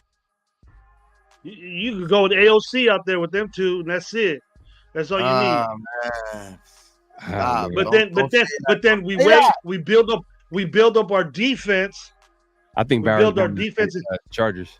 We build up our defense to be I heard the Chargers legitimate top 3 defense, top 3 Super Bowl defense, and then we have a quarterback that's just like Purdy, that could be a game manager, just chucking it to these dudes and dissecting these guys.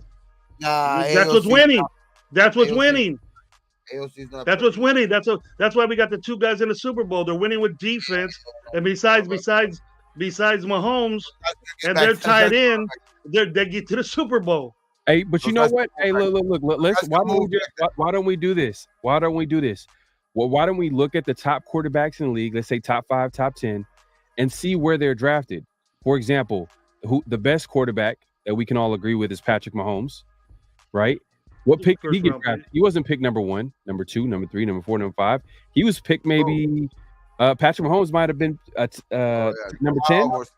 Yeah, 10 or 12. I think it's 10 or 12. So let's start with Patrick Mahomes. Tennessee moved up to get him. Yeah, he was 10 or 12.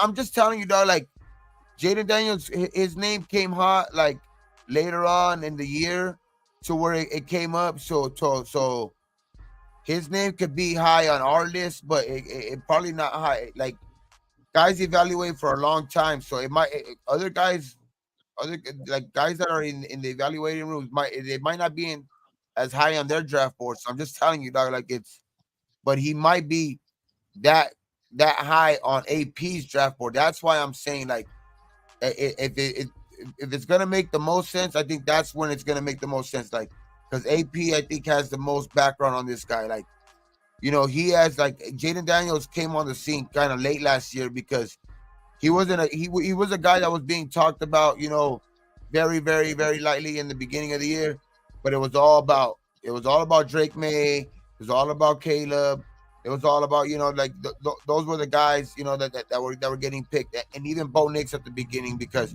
those were the 3 guys at the very beginning. Then Penix kind of moved into the thing, and then at the very with his fucking strong run at the end. That's when Jaden Daniels made his run. But I'm just telling you, like, if any guy's going to be the highest on Jaden, it's going to be AP, and I think he's the most inclined to know if he's going to trade up and make that swing to try to go up and get him. But then again, too, like you say, we can't. Then again, too, I'm not gonna I'm not gonna want to be able there's a limit, there's also a limit to what we can also give up. I mean, there's we have to be able to be like, okay, that's ridiculous. You know what I mean? But for sure, like if there's a reasonable, you know what I mean, like almost like if you can kind of mirror an offer from like previous years and try to maybe. Well, let's look at a team that recovered from trading up and it didn't work out. Look at the Niners, right? Look at the Niners. The Niners recovered from trading up with Trey Lance because that didn't work. They traded up to get Trey Lance. They gave up a few first round picks to get to draft that quarterback. It didn't work out. But if you look at them, they're kind of the exception to the rule because Kyle Shanahan is one of the best offensive minds in football. That team is talented up and down. And they were able to recover from that. They're still one of the best teams in football. They're going to the Super Bowl as we speak. So, but if we were to do that, if the Raiders were to do that, and we're talking about how we're not excited about Luke Getsy at OC, and we traded up all those picks, and then Luke Getsy doesn't work out and he needs to be replaced, we don't have a first round pick to recover. We don't have that as talented roster compared to the teams that are in the Super Bowl right now. And then who's gonna get? And who's gone? 49ers. AP. Go ahead. Then AP is gone if it doesn't pan out. And that's the question. If we're not winning, I think we can set ourselves up for almost like sabotage. If we're gonna already have Getsy, we gotta be able to give him like as much, as a chance to win with it. Like, you know what I mean? Like, if we're gonna give him like a guy that's questionable already in our eyes, some of our eyes, right? Like, and then we give him a guy to work with, like AOC, right? Say like that. That's his guy to work with. Then are we really, even giving him a chance? Like that. To be honest, like, man, like I think we have to give him the best chance to go win. Like, you know what I mean? Like, it's because fuck. Because I think that's gonna end up costing not just his job. It's gonna end up costing AP's job. I don't see nothing wrong with running it down opponent's fucking throat. I don't see nothing wrong with that. It just opens up more shit. Running quarterback or not. We're gonna have to have the quarterback. We're gonna have to have the quarterback one way or another. So Gabe, so you've been talking about Jaden Daniels. Most likely he's gonna go in the top 3. There's a good chance he's gonna go in the top 3. And if that's the case, you're pretty much saying the Raiders got to trade up top 3 to get their guy. Mm-hmm.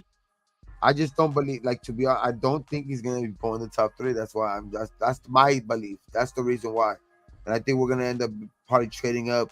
I think he'll fall not too much, but I think he's gonna end up falling to like maybe 6, 7, and I think we're gonna be able to end up probably maybe trying to get up to one of those positions, though. I bet you $1 he's probably gonna be the first pick or second. I don't know, man. There's boards out there got him number 1 quarterback gone. Yep. So you know what I was thinking about this when I posed this question to y'all earlier, looking at the top 10 quarterbacks in the league and where they were drafted. Mahomes was drafted number 10. Josh Allen was drafted number 7.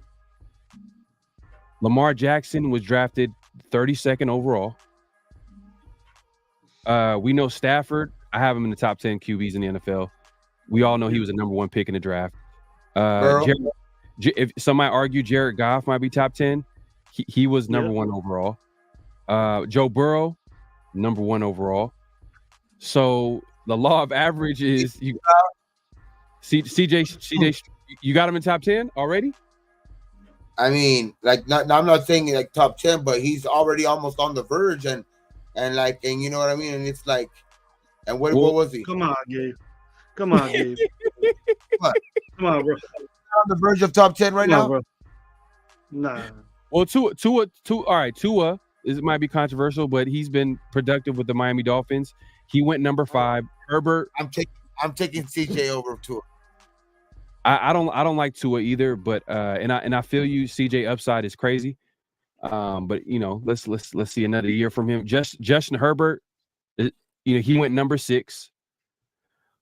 So would you say the average is probably you got to get into that top 10 to get? And there's some that are better quarterbacks that fell too. Hurts. And what the best year this year, like what a comeback year. A comeback year this year was Baker Mayfield. He was picked number 1 overall. Hey, Lo, where you at, bro? Pull up. He's working right now. He's a DJ. Hey, next time you go live, just hit me up, bro. The DJ Mark. Yeah, hey, tomorrow. Just hit me up. I'll be there. I'll be there for sure. That's DJ Marky Mark.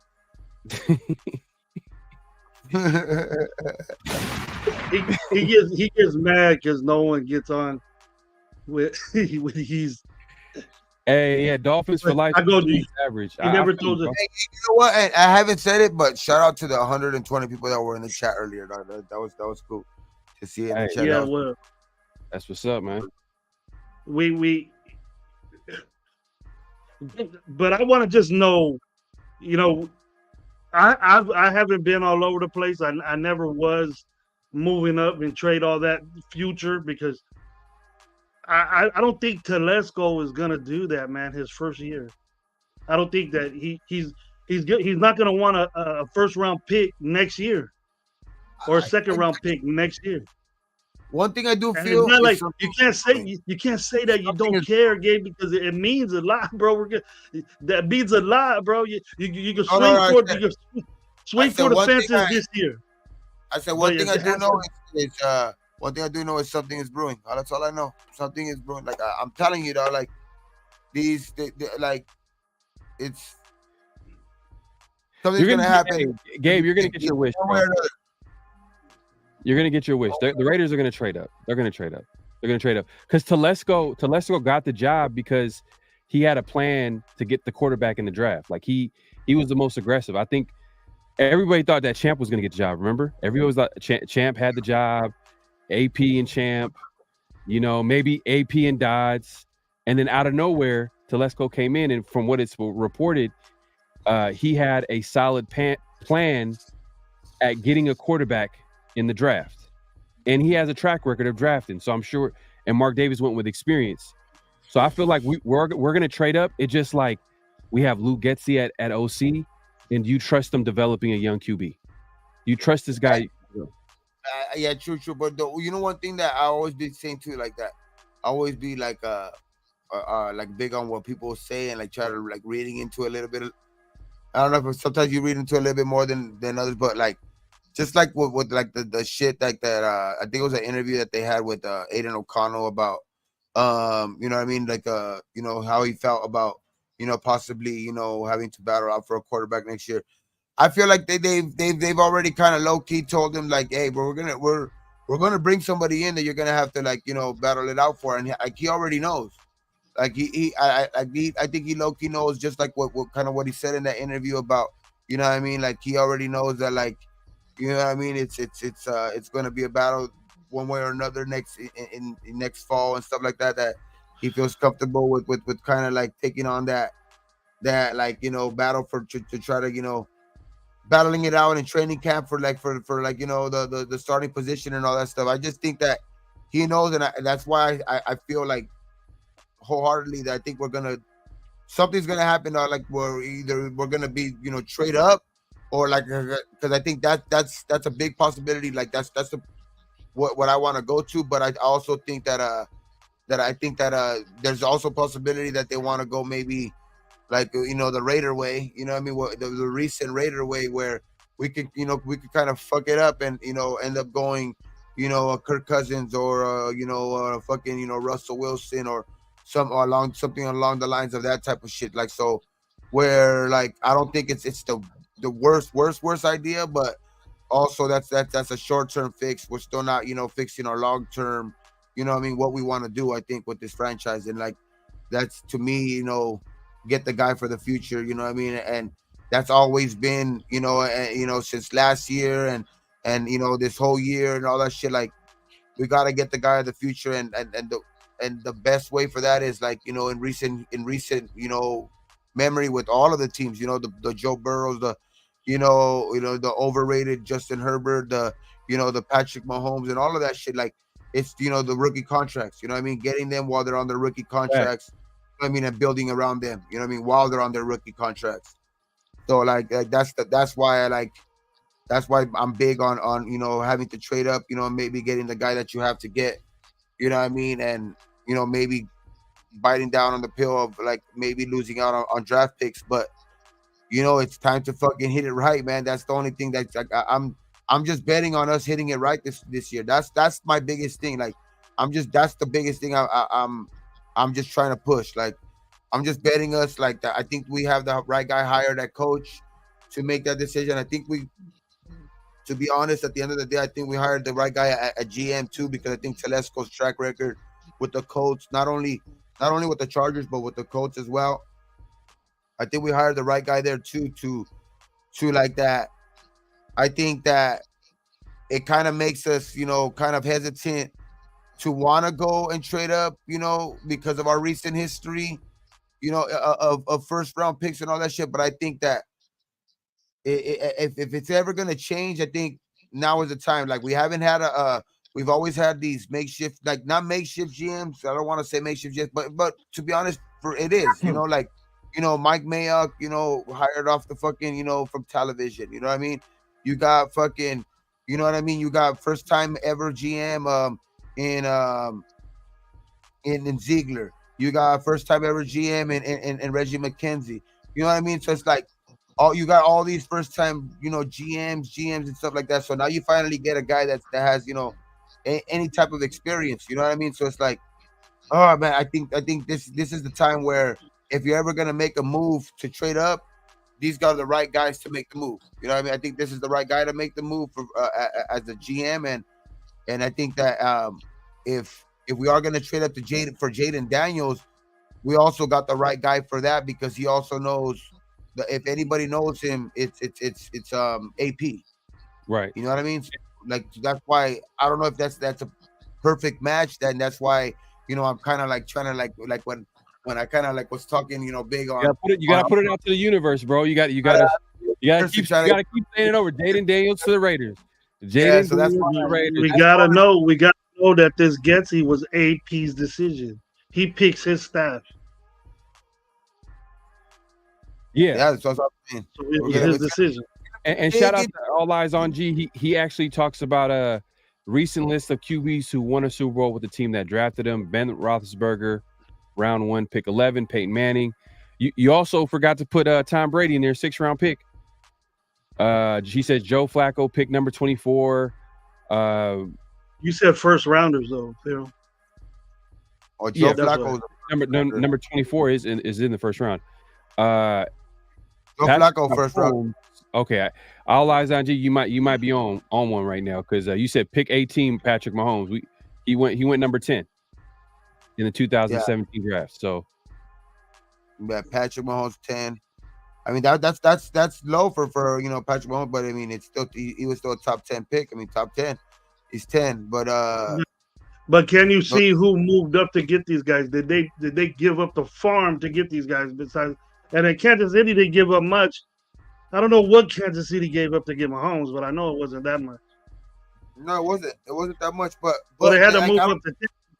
But I think, what it made a difference though, like if Kansas City had traded, like maybe the other couple of first rounders, if they still had Patrick Mahomes, like would you still like that's what I'm saying. Like I just think like the right guy is better than all of that. I would get in front of Denver, no matter what, at any cost. Yeah, like unless Denver beats us to the punch and gets the top 3, and they give up the farm, they give up everything the next 10 years. Which good. Go ahead. You can get that top 3 pick with 10 years of first round picks. I'm exaggerating, but you guys get what I'm trying to say. If they give up a huge package that it doesn't even make sense for the Raiders to do, I would. If they don't do that, then at least get ahead of Denver so we can get our guy.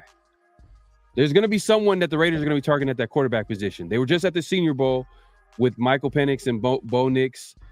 We'll see, as the draft process goes on. You know how it is. They weren't that. Mixed bag. That's why I'm saying, like, it makes, like, if we're going to go quarterback in the first round, it makes no sense to sit at 13. So you're either going to have to trade up, or do you trade back, or do you, like, or do you take the best player available? JJ McCarthy. We don't say that name over here, Pharaoh. I'm just saying it happens he might have an unbelievable combine. Telesco, we don't know. That was going to be my next question for Gabe. What if Jaden and Daniel flops in the combine? That means he's doing it different. That means he's doing it on purpose to drop to us. That's all I'm saying. Jaden Daniels to the Raiders. You got to keep saying it, bro, so it can happen. I just don't want to trade that much to move up that far. I feel you. I'm just. I don't think we're gonna have to trade up into the top 3 though. Baby, watch. I'm telling you, watch. I'm telling you. Mike G says, has Pharaoh bought his black Air Forces? Not yet, man. Raiders start 3-0. I'm getting my black Air Forces. They got to start 3-0 though. We got it. They're at Ross for real cheap. That's what Mike says. In Denver, they're at Ross. Black Air Forces, so they have to win the division. Black Air Forces. They have to win the division for me, and then I'll get some black Air Forces. Oh, they got to win. They got to win the division. Whoo, okay. And then we'll get some black Air Forces. We lose all them picks, and if we move all that way up high, it's gonna be a while till you get some black Air Forces. Nah, not really, because if we get to give all those picks next year, and we hit on Jaden Daniels, and he just tears it up with his offense. Oh, okay. This defense is ready to go. And like you said earlier, we have the offensive weapons. Like, you know, Getsy didn't never had these weapons in Chicago. So if we hit on that quarterback, those picks mean nothing. Hey, all eyes on you. You're right. I did read it wrong. You're right. You had it listed right. It is just the way it was like written on the message. It just didn't look right. But you're right. Flacco was 18th. But you were saying, hold on. What did he say? He says Brady wasn't a first rounder. I know he was. No, but earlier I was talking about like quarterbacks that had success with their teams. Where were they picked? Yeah. Like not just in the first round. If they were successful and they were outside the first round, I would name them. There's a reason why I didn't name Derek Carr. Like I know. What's his name hasn't won any Super Bowl or even been to a Super Bowl. You know, he's been. I mean, he's won a couple of divisions.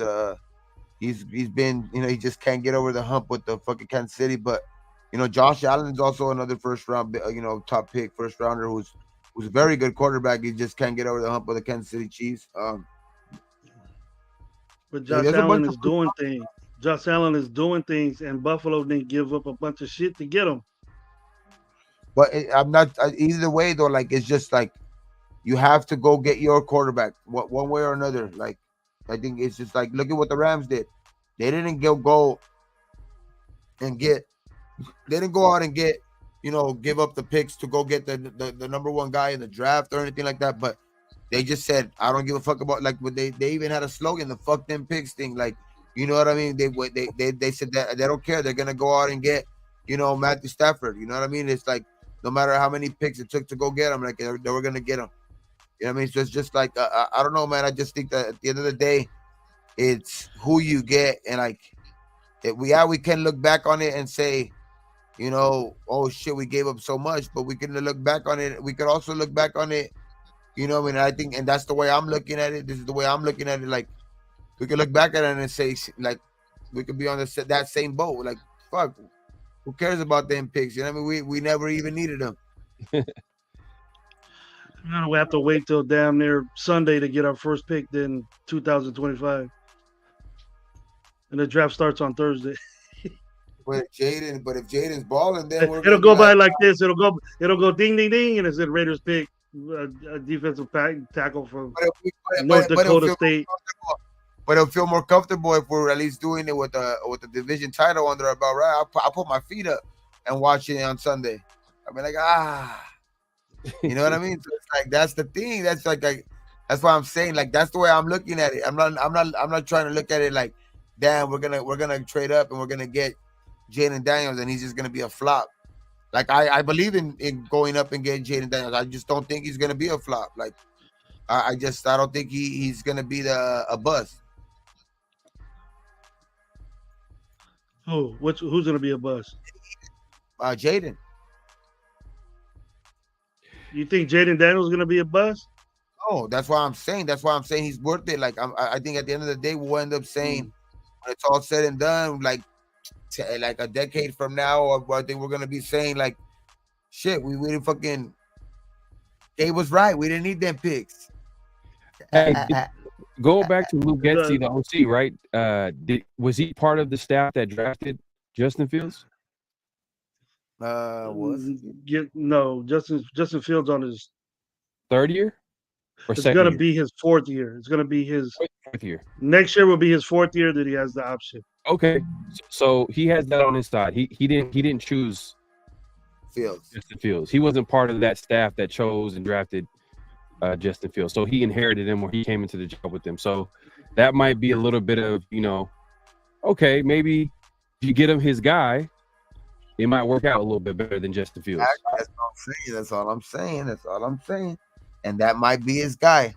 And if it is, I don't mind, you know, going to have to trade. But I also in honesty, like I also think that he's like the way that he came out, you know, late in last year's, you know, college year where he came on the scene like late, like, you know, he he ended up fucking, balling out at the end of the year and fucking getting, I think he ended up, with one game with like 6 touchdowns, or like in the next game 5 touchdowns. Like he had a string of games where he just, dominated. You know what I mean? And it's just because at the beginning of the year was all, Knicks, Caleb, and that was a talk at the beginning of the year. Even they had a bunch of, Harrison talk out there too.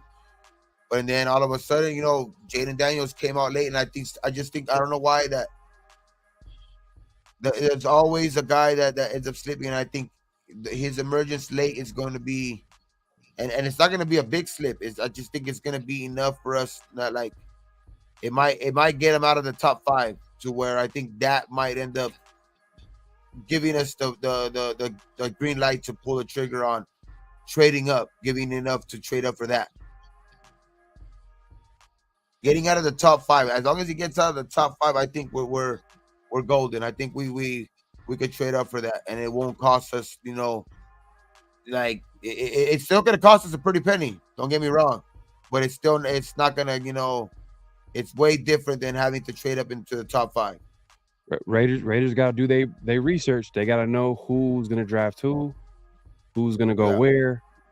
I think to be honest, I think Harrison's gonna go. I think that's why they fired Getsy. I think they want to go with Fields in the long run in Chicago. Their best bet is to get down to number 3, Gabe. Their best bet is to get to number 3, Gabe. That is the best for sure. That is the best bet. But I honestly think that it's not gonna be 1, 2, 3 quarterback. Somebody's gonna fuck up the order. Somebody's gonna mess up. But you hear what I said? I said their best bet is to get to top 3, meaning at the very least number 3. And because if the Raiders don't do it, can you see another team doing it in the top 10? Or that picks before the Raiders, like a Denver? They're in need of a quarterback. There's been reports that they're talking about making an aggressive move to get to top 3. I thought Peyton was like, I thought his best chance to win was Stidham. Isn't that what he came out to say? Then he came out on the fucking press conference and say that, Stidham gave him their best chance to win and all this bullshit. Hey, that's what McDaniel said the year before too. You don't want Stidham no more? Oh shit! That's what he said. That's what he said with Hoyer too. I thought that idiot. I thought that was the fucking reason. Oh, okay. He talked him out of retirement, Gravy. He talked him out of retirement. I wasn't crazy when I knew when I thought it was bullshit when he was saying that shit, huh? Like, he lied to everybody's face and fucking was like, he was even fucking mumbling. He was trying to even think about his words when he was saying it. How slow he was in that interview. But hey, earlier you said that you didn't want like a guy like Russell Wilson to come to the Raiders. But if Russell Wilson comes to the Raiders, he checks a lot of boxes. Yes, he does. I just don't think he can handle it. Veteran, and he's gonna be cheap. He's gonna be cheap, bro. He's gonna be cheap. If we get any speed bumps, can he handle this fan base?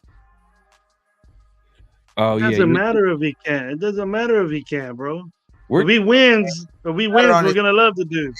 Wins exactly, but that's why I'm saying. That's why I said that was the first thing I said is like, if things go crazy, if things get any rocky, can he handle this fan base? It doesn't matter because if we sign him to a cheap contract, it's a win-win. It's a win-win. No, and that's what I said too. Like it can work, but that's like almost like a band-aid because he ain't gonna be here long. It doesn't mean that. What I'm saying is if we sign him to a cheap deal, that doesn't stop the Raiders from drafting a quarterback. It doesn't stop. If they give him a big contract, then you have to invest in protecting that player with that big contract. But if you sign him to a cheap deal, you're saying he's replaceable. No, right? I wouldn't be getting him on a cheap deal if it's not going to mess up the plan on going possibly gaining the quarterback still of the future. Like but it's to me like I don't know if that's what they're gonna end up doing. If I think they're gonna go one way or the other. You know what I mean? Please improve that quarterback room. That 2023 Raiders quarterback room was disgusting. Worse than a day. Are you down with Kirk Cousins? Like what DA is saying, he likes Kirk Cousins. Are you down with Kirk? Hell nah. I don't want no Kirk Cousins. Hell nah. Hey man, I don't want these other quarterbacks, these older. Hey, Kirk Cousins is not a bad quarterback, but I just don't feel like it's a fit with the Raiders because I like you said, someone mentioned this. I think Gabe, you might have said this earlier. I like a quarterback on a rookie deal so we can build this team the right way. I feel like that is a recipe for success. If you see a lot of teams that have the Super Bowl window, or look, think about it. The Niners, they got Purdy, 7th round pick on a rookie deal. They're in the Super Bowl. Yeah, because you can still get guys. You don't necessarily like say you give up picks for it, right? You still don't necessarily, because with the guy on the first on a rookie deal, you don't have to build through the next year draft. You can build through your next year's free agency because you're gonna have money available. Because the rookie, the most expensive position you're gonna have under a rookie deal. Yeah, it's gonna be a top 10 deal, which is still like $7 million, but it's still nothing compared to $50 million a year. You know what I mean? So it's like, that's what I'm saying. Like you're gonna still be able to build through the free agency because you're gonna have a lot of money available while he's under that rookie contract. So that's the reason why I say like that's the best way to build. And then after, when it's all said and done, you know what I mean, you got guys that, if you end up getting the right quarterback, you got guys that want to take fucking deals because they want to play with that quarterback or they don't want to leave the situation that they're in. You know what I mean? Bro, you know what works, Gabe? You know what works? A young quarterback with a great defense and a run game, that works. That wins Super Bowls. Man, and we got the defense. I think now, real. If they do it right, you know what, Pharaoh, I'm with you on that Russell Wilson. I don't know why I'm saying this. Because I don't know why I'm saying this, but I'm with you on that Russell Wilson. Hey, before you hear me out. One of the reasons why Russell Wilson to the Raiders would be a great move. Cheap contract, veteran QB, experience, played in the playoffs, played in the big game. You check a whole lot of boxes, and then you bring a young QB and have them like learn under a quarterback like that with that experience.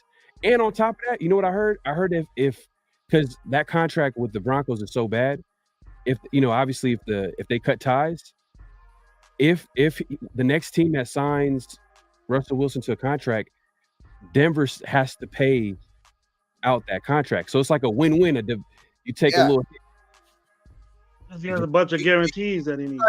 He can sign like a fucking $5 million deal, whatever, and still get paid $35 million. So he's still gonna get paid $40 million a year or whatever. You know what I mean? So it's, no matter what, he's still gonna get paid no matter in the $40 million range. In the $40 million man.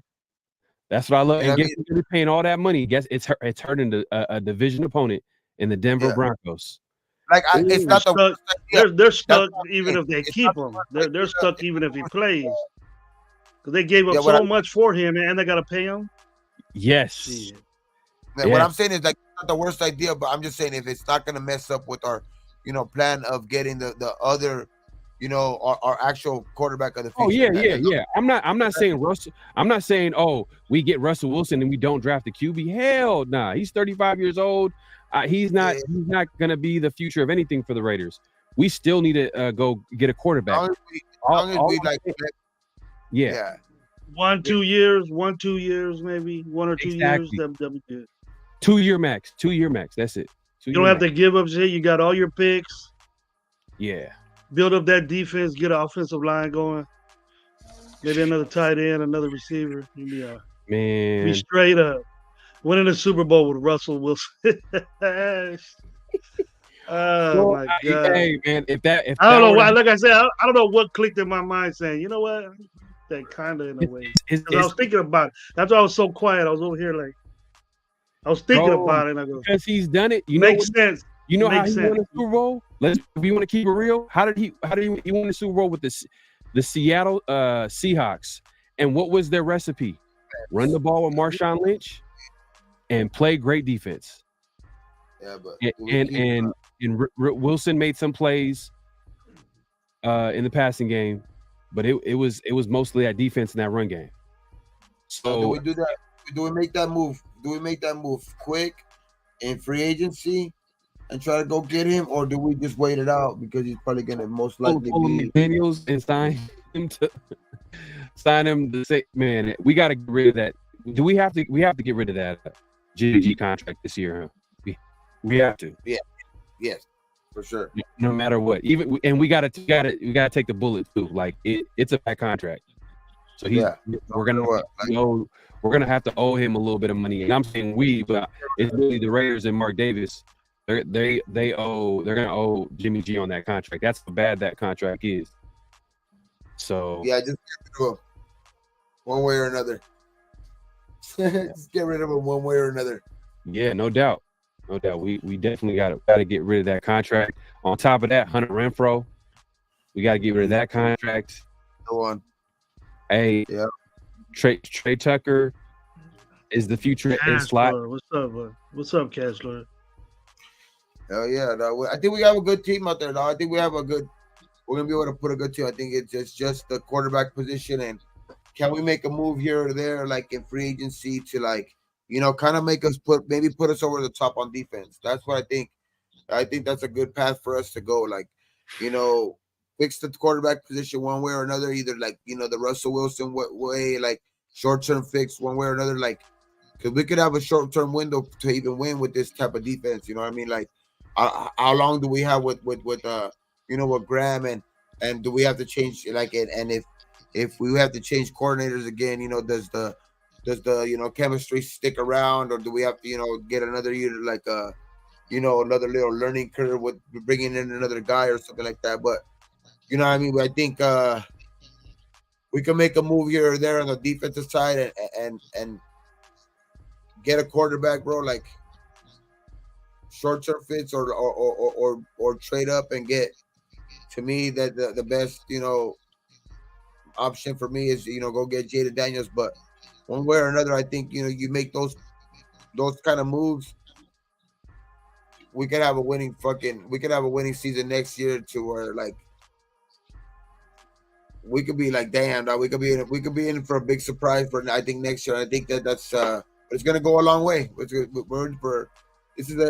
be a cool off season, though. One way or another, it's gonna be a good off season to see, dog. What do you think about this, Gabe? What do you think about this game? You think all these miracles are gonna happen in the draft where Jaden Daniels is gonna fall? Yeah. What if we trade up to 9 and take the Bears' other pick? Because they have 2 picks in the first round. That's true. Take their 9th pick. Yeah, but what do we get to get? They'll be willing and dealing for that one because they JJ McCarthy. That's what they're gonna draft. Nah, DJ McCarthy in first round. We're trading up to 9. We're not gonna get nothing. We're not gonna get nobody. I think we're gonna. So it's either Chicago's second one, or we have to trade with.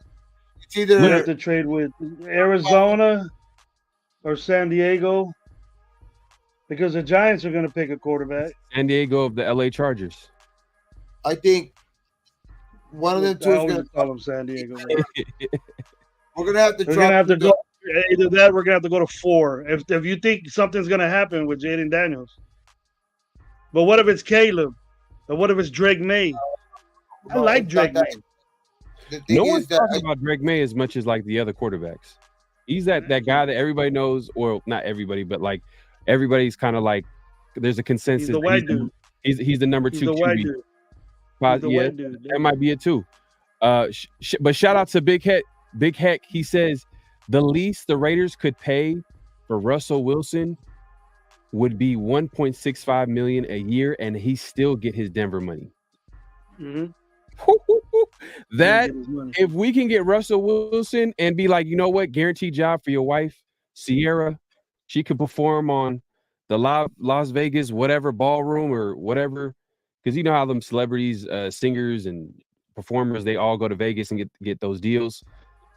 it's a win-win for both him and his wife.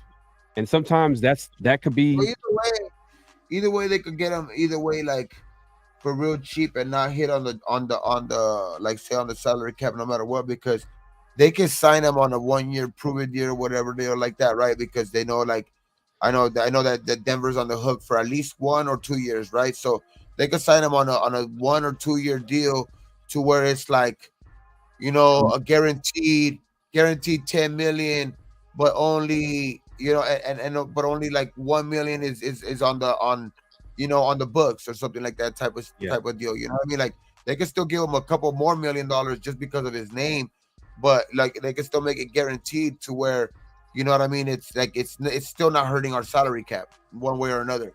And I bet you Russell Wilson was humbled from his experience with Denver, and he wants to win, and he wants a little payback. Got a chip on his shoulders. Got a Perfect chip quarterback. Everybody's doubting him, including the Denver Broncos. Who we're talking Russell Wilson? That's Huh? what I'm saying. I can't believe we're talking Russell Wilson right now. I'm just saying. It doesn't sound like a. Think about it, Gabe. It doesn't sound like a bad idea. And get not. No, I don't get me wrong. It doesn't. I'm just saying I can't believe we're talking Russell Wilson. You know, Okay. and it would be. We would have to pay. You know, Wilson will be on his. You know, Fields will be on his rookie contract. But you with Fields over 2 years, there's going to be a lot of money. He's going to be in that 40 million, 45 million range, whatever a quarterback gets now. But Wilson will be steady. Wilson will be steady, low money. He's gonna get what He's gonna get 3 years of the big ass money from Denver. He says, "I don't trust Sierra to sing the national anthem at the Vegas Aces game." No way, bro. Hey, all I'm saying, man, it's a win-win for the Raiders, bro. It's a win-win, and they still draft a QB. We still got a QB that we can slowly incorporate. Hey, if he wins the job outright, I'm not mad at that either. But since we invested so little in Russell Wilson, we be like, all right, Russell Wilson, we tried, you know, we try to make it work, you know, but good luck, or stay with the team as a backup. Now I can't see Fields coming to us with Getsy there. They don't have to. They don't have to. No, I was on Fields. I was on Fields since last year, Farrell. Since last year, let's go get Justin Fields. This is what I like most about the Getsy hire. That there was already talks about this guy. Like at the first couple hours when the Kingsbury kind of went through, this was the guy's name that kind of popped up, that, you know, kind of emerged that maybe he was going to get the job. You know, and I'm glad he didn't get the job. As long as he didn't get the job, I mean, to be honest, that's the best news of the day. But like, I'm still skeptical. I'm still gonna be skeptical on the Getsy, but until like I, you know, kind of prove it type of thing. You know, like hopefully I do. You know, it's one of those situations where fuck yeah, I'm glad to eat my words. You know what I mean? But I'm the one thing I am happy about is it's not Chip. That's one thing for sure. Yeah, I didn't like when the Chip news came out, man. I was like, oh, please. I just didn't. I don't think he's that bad of an offensive-minded coach. I just didn't like. I wouldn't mind it. The people don't know him. People don't know what he does. UCLA though. I feel like he but his coaching style, like when like it got figured out in the NFL, like his coaching style is college. His coaching style is college. You know what I mean? It wasn't ready. You know, it wasn't ready with the NFL. Just like Kingsbury, nobody knows. You know, like I said about Kingsbury, it worked at the beginning. Chip Kelly's, offense. His players didn't like it. After a while, they didn't like the tempo. They didn't like that shit. Like, nah, we're not gonna be running this college shit. You know what I mean? And I think that, like, that's why I'm saying, like, I didn't want Chip here though. It didn't. They didn't mind when they were 12-4, right? The first year he did it. That was the first year, and then after that, slowly but surely it went downhill. Yeah, because those players, Deshaun Jackson, he had those dudes. He had a dude like Deshaun Jackson. You signed Deshaun Foster, right? Too. He's a coach. He's a running back coach. Yeah, he's a running backs coach now. I remember him. He tore it up at UCLA. I remember. I hated him because he was a UCLA. He was a Bruin, but yeah, he was a damn good running back. That's for sure. Sean Foster was a good running back. He was Carolina. Pretty good pro. He was with Carolina, and I think he played for the Niners too. Yeah, he was pretty good. I know, but he was. But that's when really good. That's when he was a head coach, head coaching wise, and it happens all the time. We've seen it ourselves. Chip Kelly wasn't a head coach, but as far as offensive philosophy, offensive mind, he's great. To be honest with you, I thought it was going to be Chip Kelly because they said it was down to Chip Kelly and Kingsbury. He had 2 interviews. Chip Kelly had 2 interviews that we didn't know about. We just found out this week that the Raiders might be connected to Chip Kelly. And then when Kingsbury got hired, they said they interviewed Chip Kelly twice. I just don't like Chip Kelly. I don't like his offense. I don't like. I'd rather have Getsy, to be honest. I'd rather have Getsy at the. He did inherit a talented Eagles roster, and then he made it worse. That's why he went 11-4 the first year. Yeah, and he had dudes like Michael Vick, on his second stick. Yep. He had Deshaun. He had Meacham. All these fast ass players, which he gets you speed, and it just wears the defense up. By the fourth quarter, those guys are dead tired, and that's how he gets you. He traded away Deshaun, and he still was good back then too. He still was good. Yeah, he was dope back then, but he was a head case. He was always a head case everywhere he went, even us. It worked for Andy Reid. Andy Reid got fired. Andy Reid was fired, and Chip took him over. Yeah, but I think Andy Reid. How long did he coach with the Eagles? He coached for a long time. He coached for a good amount of time. About 5 years, something like that. 5 years. Hold up, nah, Andy Reid. What? It was more than 5 years. Hold on, I'm gonna look this up. Didn't he go to fourth straight? Donovan McNabb, the McNabb era, Kevin Cole. He had Jesse Garcia at quarterback. Didn't he go to straight 4 NFC titles? Blake, you said 12 years? Let's see. He coached for Philly for 12 years. Yeah, I think I got my numbers mixed up. He coached there for more than a decade. Yeah, he was there for a minute. So it was just one of those situations where it was time to change of scenery. And hey, man, it's working in Kansas City. Sadly, you know what I'm saying. It's just like, damn. Sadly, man. That's why we're all in this Bienemy. Really didn't. Besides Sam Howell, and Sam Howell to me would have been a quarterback with any offensive coordinator unless they really sucked. You know what I mean? Sam Howell's a good quarterback, but Bienemy didn't really change anything. That lets me know that without Andy Reid, who is Bienemy, and then why is Bienemy not still there if he's that good? Hey. But Kansas City's last 2 they've had their best defenses under these last couple Andy Reid's teams, but their offenses hasn't been as good as when Bienemy was there. Yep. Well, their defense sucked too. Yeah, the year before their offense. Yeah, because and it's funny, we have a good comparison because the year before Bienemy was there with basically the same type of players. And Chiefs offense looked way better with the dude that left to the Patriots, Shoemaster or whatever his name is. Yeah. From the Bienemy's offense was good. You said it again? I said Bienemy's offense was pretty good because their offense hasn't ranked as high with them. Kubiak, you're right there too. You are right there too. They did have Tyreek Hill, but he also didn't have Tyreek Hill his last year there. You know what I mean? So it's like and his offense still looked good. You know what I mean? With Juju Smith-Schuster. You know what I mean? So it's like no, the thing is, forget Schuster. He has Mahomes, dude. That'll make any offensive coordinator good. But this year, that tells you how bad the offense is with Mahomes. This year they've been carried by their defense. Yep. Mostly. Like this playoff run, for sure. I mean, Mahomes and Kelsey have been on a different level. Yeah, but they turned it on. But their defense has carried them most of the year.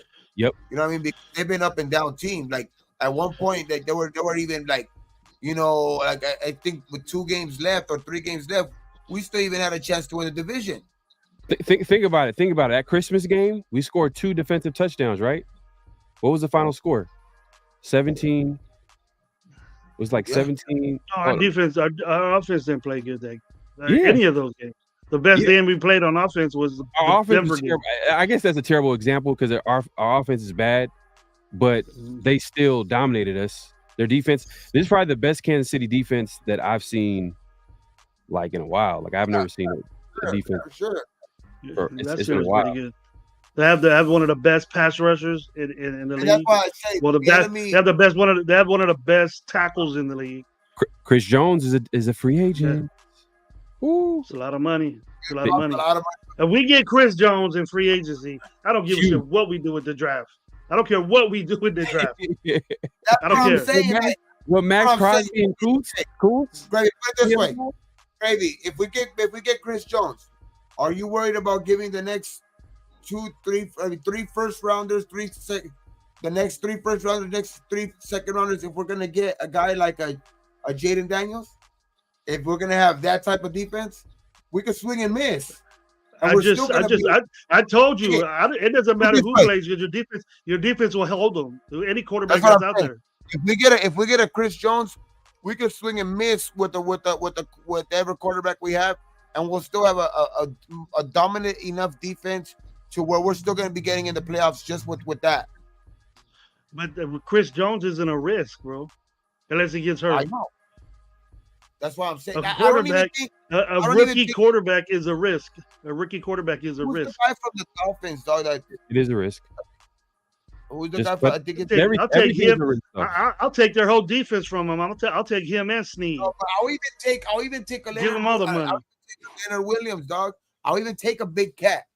I'll take a big cat and Leonard Williams, dog. Like that's a guy who could also, he had his best. All you need is somebody to get the ball to the guys. That's all you need. A game manager. But can we get both Snead and Chris Jones? They would be commanding a lot of money. Corners. Somebody up there starting will get cut. I'll tell you that. If you have the opportunity to get both. No, it'll be somebody. There'll be somebody. I'll take Chris Jones. If Chris Jones is the guy available, I'm taking Chris Jones. Without a doubt, that will take this defense to a whole different level. You know what I mean? Because now we have inside pressure. Inside pressure. We have. You said it again. I like Leonard Williams. Don't say that Leonard Williams is better than Jones. He's not. He's a good player. He's cheaper and he's very, very good. And he's gonna be a lot cheaper, and I think that will be that will still keep us in contention for maybe going out and go get a corner like a Jalen Johnson. You know what I mean? A top corner. What college did Leonard Williams go to? Hey Gabe, he's plan B, right? He's plan one B. And only. Yeah, the one and only. That's why he loves him so much. The one and only. That's why he loves Leonard Williams so much. Oh, USC. And he's younger. And he's younger. It's just I don't know, man. Has he ever showed that he's not good or whatever?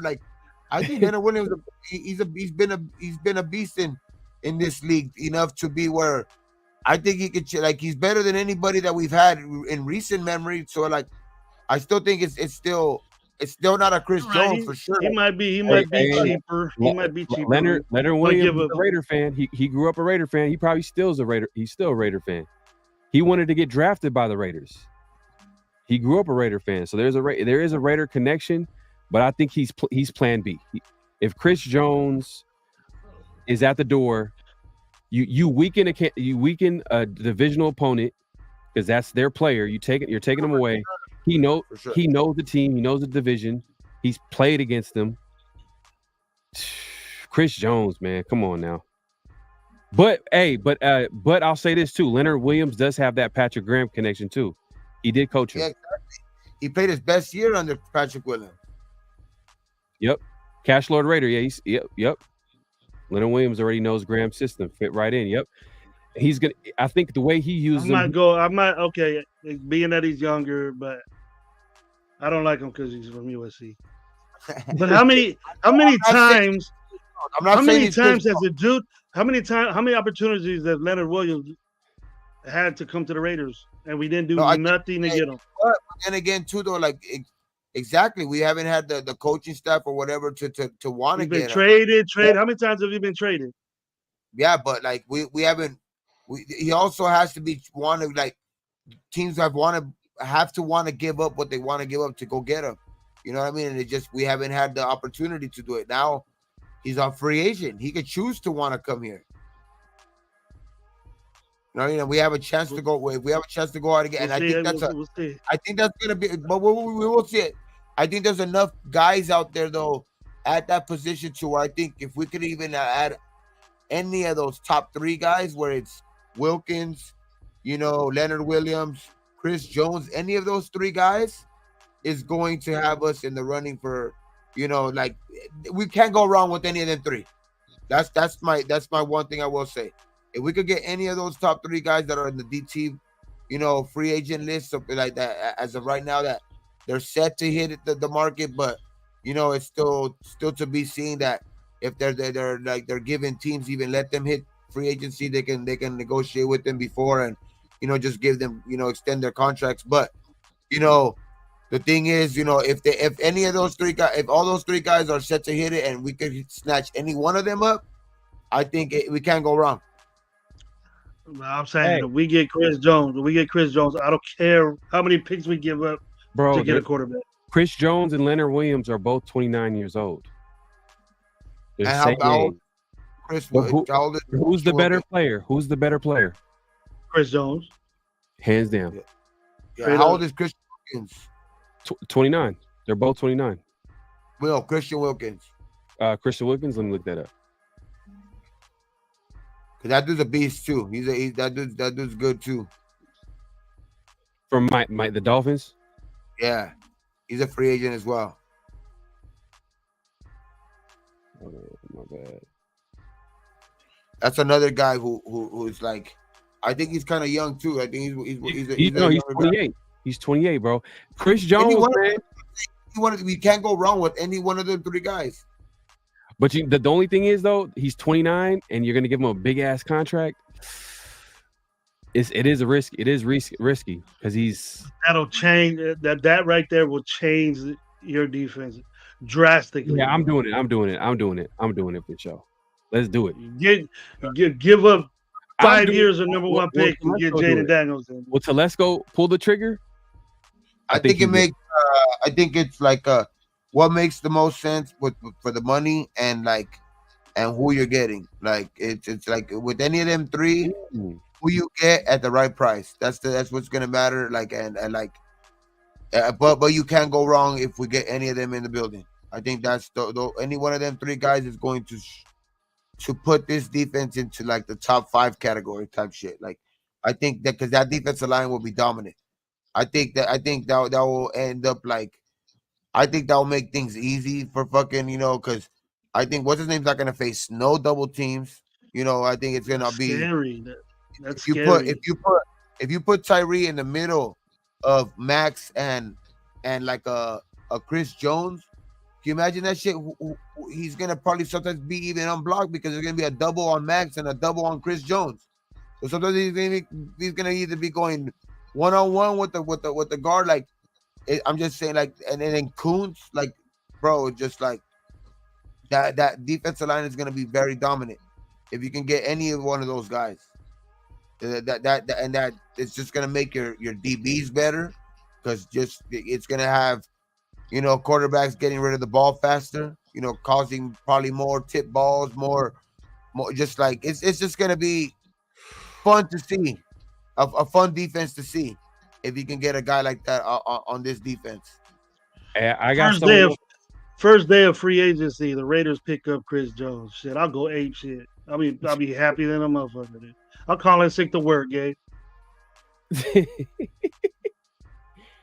I'll call in sick. I play hooky. shout out to hold on one second. I don't know why that's not working, but shout out to Dolphins for life, man.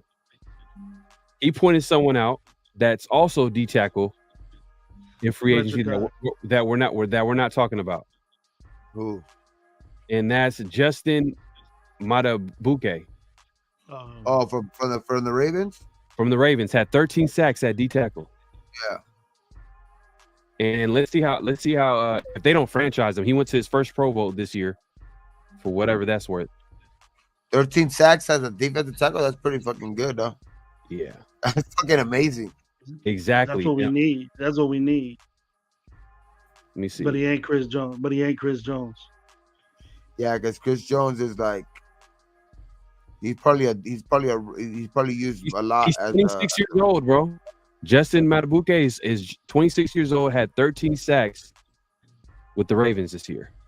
Another guy that's a free agent. There's so many defensive action, and then there's a lot of defensive ends.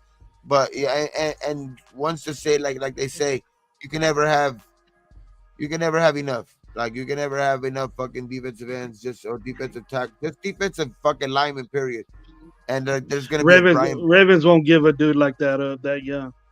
No, but there's Brian Burns. Yeah, gonna be that's true. They might franchise him. And Brian Burns, what I like about Brian Burns, like trying to pick up a guy like that, is that's a dude that could also play like an outside linebacker type position too. Like Brian Burns is a very fucking versatile type of fucking guy. Like, hey man, let's just sign from within, man. Sign Kuntz. Sign him now before it gets expensive. Sign him now, bro. But you know who's gonna have insight on Kuntz? Champ Kelly, who's still with the team, which is a big, very big for a guy like Telesco, who's trying to learn the roster, trying to know the players on the roster. Hey man, extend Kuntz. Get that deal done before it becomes expensive. He had 8 sacks under AP as head coach. Imagine what he's gonna do with a full season. You know what? The biggest thing for me is seeing this defense grow next year. I want to see it go to another level. You know, I think if Bennett could blossom, we won't be talking about getting another corner, putting Hobbs at corner.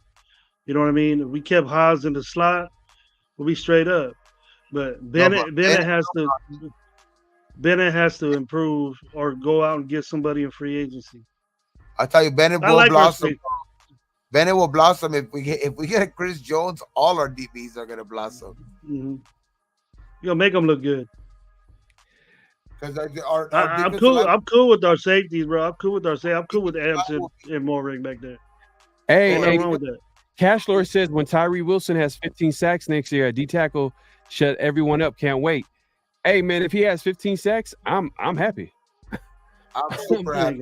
Come on, Cashlor, you smoke. I am good. That was good. Like, come on, bro.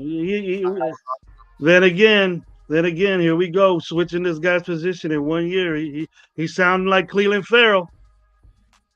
But did you hear what Patrick Graham said about it though? He feels like it's a good move to give to a young pass rusher, especially learning how to use his hands.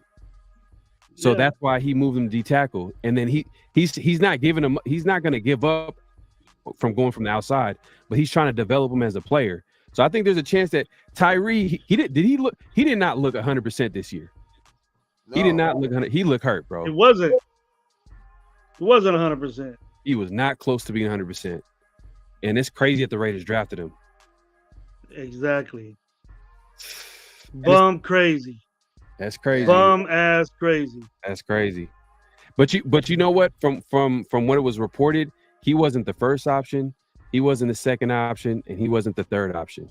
All the players that the Raiders wanted to draft got taken. You remember when the Cardinals traded up above the Raiders to get that tackle because they thought the Raiders were going to take Paris Johnson, I think, that offensive tackle that got drafted the last draft. So the Raiders kind of like, I don't know if they panicked, but they just went for in their minds, the next best thing. But it is what it is, man. I hope Tyree kills it next season. Yep. I hope so too. I hope he proves me wrong because I've been talking shit on him ever since he was picked. I wasn't very excited when they first got him, but you know what I mean. Like I also think that like he was picked where like he wasn't supposed to be picked, but at the end of the day, I think he showed a lot more potential towards the end of the season, especially when McDaniels finally got fired. And I just think that at the beginning of the season, like we I think we all agree that like you guys both agreed right now that he never looked 100%. And I think getting a whole off season, with under his belt, especially with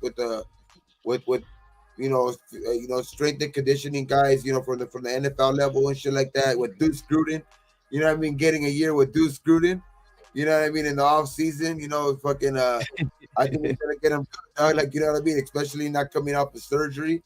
I think this season will, especially I think because our defense is just gonna get better. So I think that he's gonna be able to kind of like he's gonna kind of benefit off of that. You know what I mean? I think, and that's what's gonna make it kind of easier for him next year too. Like, especially being healthy. So I think I don't know, man. I think we're gonna make a big move in free one way or another in free agency. I think we're gonna make a move to get a guy like that in free agency, and then I don't know, man. I think the sky's the limit for Tyree. I think for the whole defense. I think for the whole defense, it's gonna be crazy next year. I think our defense is gonna be one of those dominant defense. I think we've seen the transformation this year to I think it continues next year, especially the biggest news too. Like that I think we kind of didn't even talk about. A lot of people didn't really talk about this week. Like, kind of like them solidifying that Patrick Graham staying. You know what I mean? There's no more talk because like the guy getting hired in Seattle and all that stuff. So no more talks about him getting hired anywhere else as a head coach. So he's staying. You know what I mean? So I think that's a big thing because just the talk of him possibly leaving was big time though, because like that defense finally came into his own last year. And I mean, Max was talking about kind of like always going the change and shit like that, kind of wearing on players and shit like that, like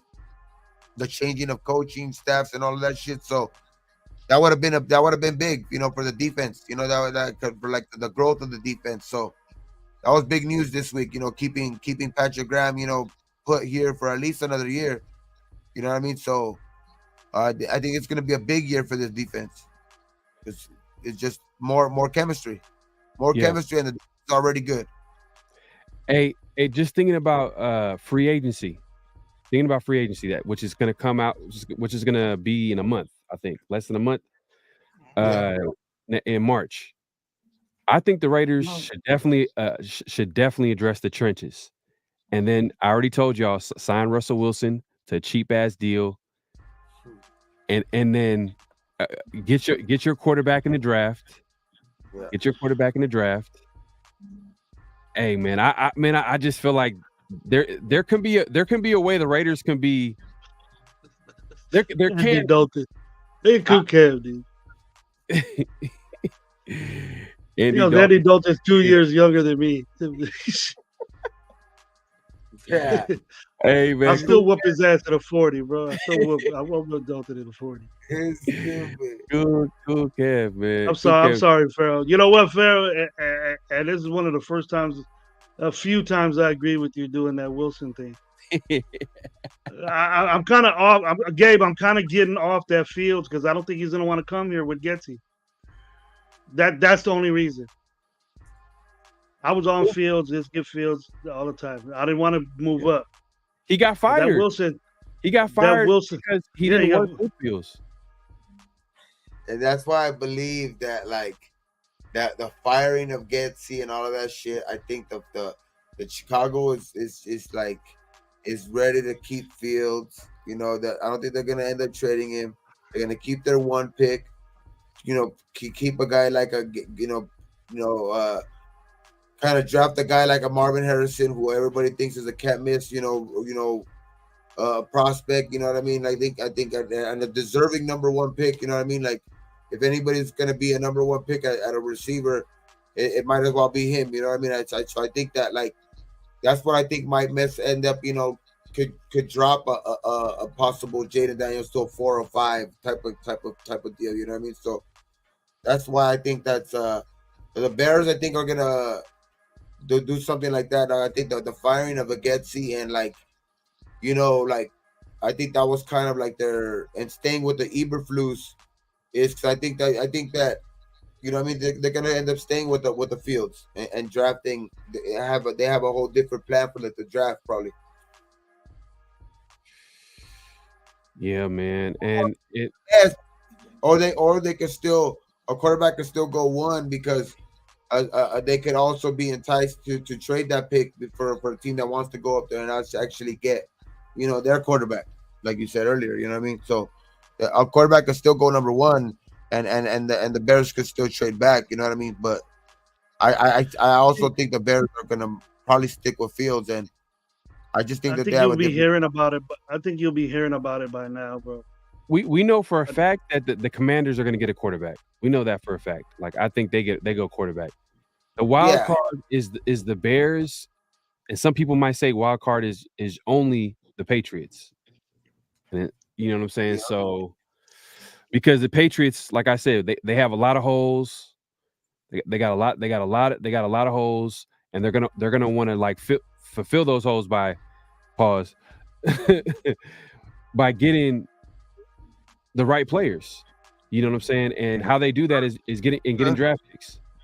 We got 30 back with the hell. Okay. And then we're saying that there's rumblings around there that Telesco he's in love with Bo Nix. Bo Nix didn't play bad today though. Today he didn't, but the first day he played terrible.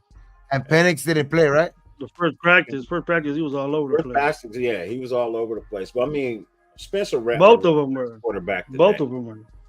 Spencer Rattler was the best quarterback out there today.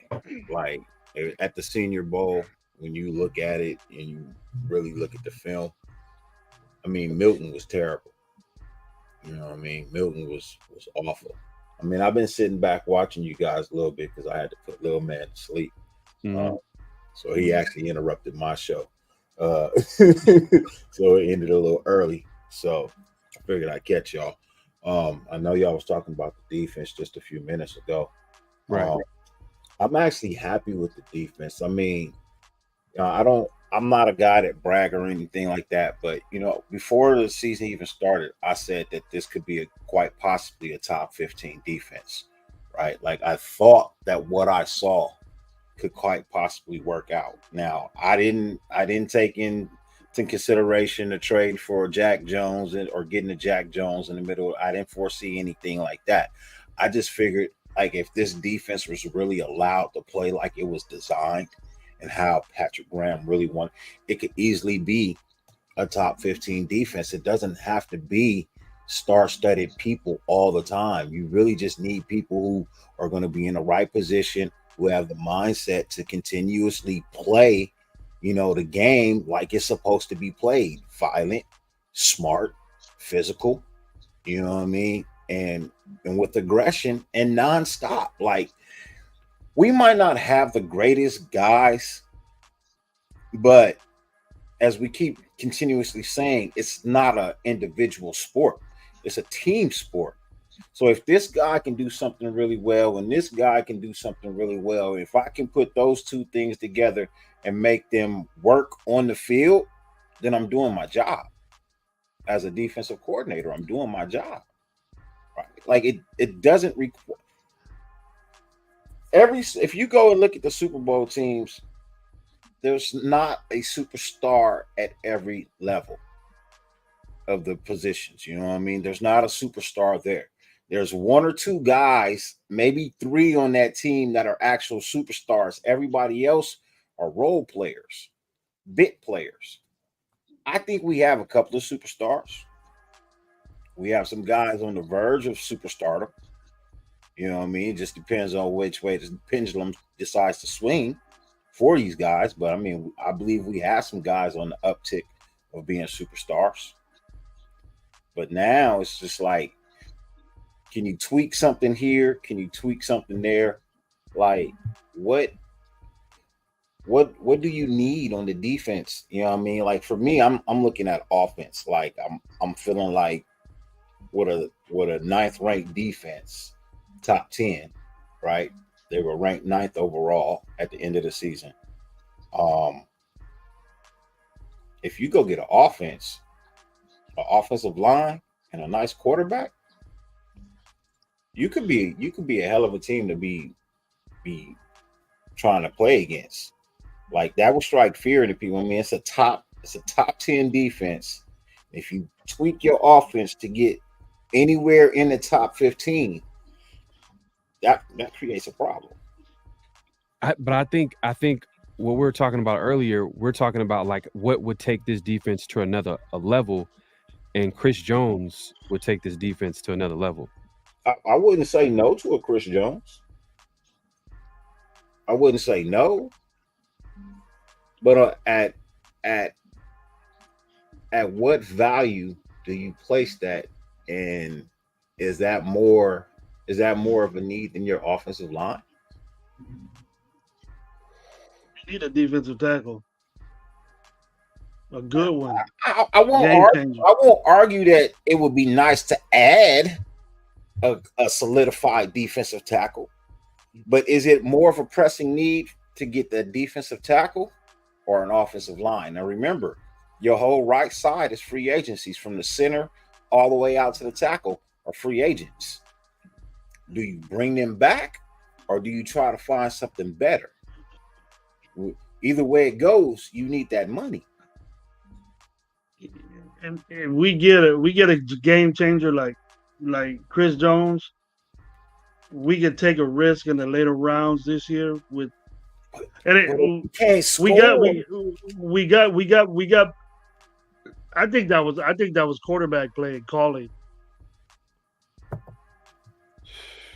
and we got drops. Yeah, I think it was dropped a lot of footballs. I think it was a lot of things that all came together to make that offense not work. And we have Mumford. We got Paul Ham doing good. By a quarterback, the inability to play consistent good football up front.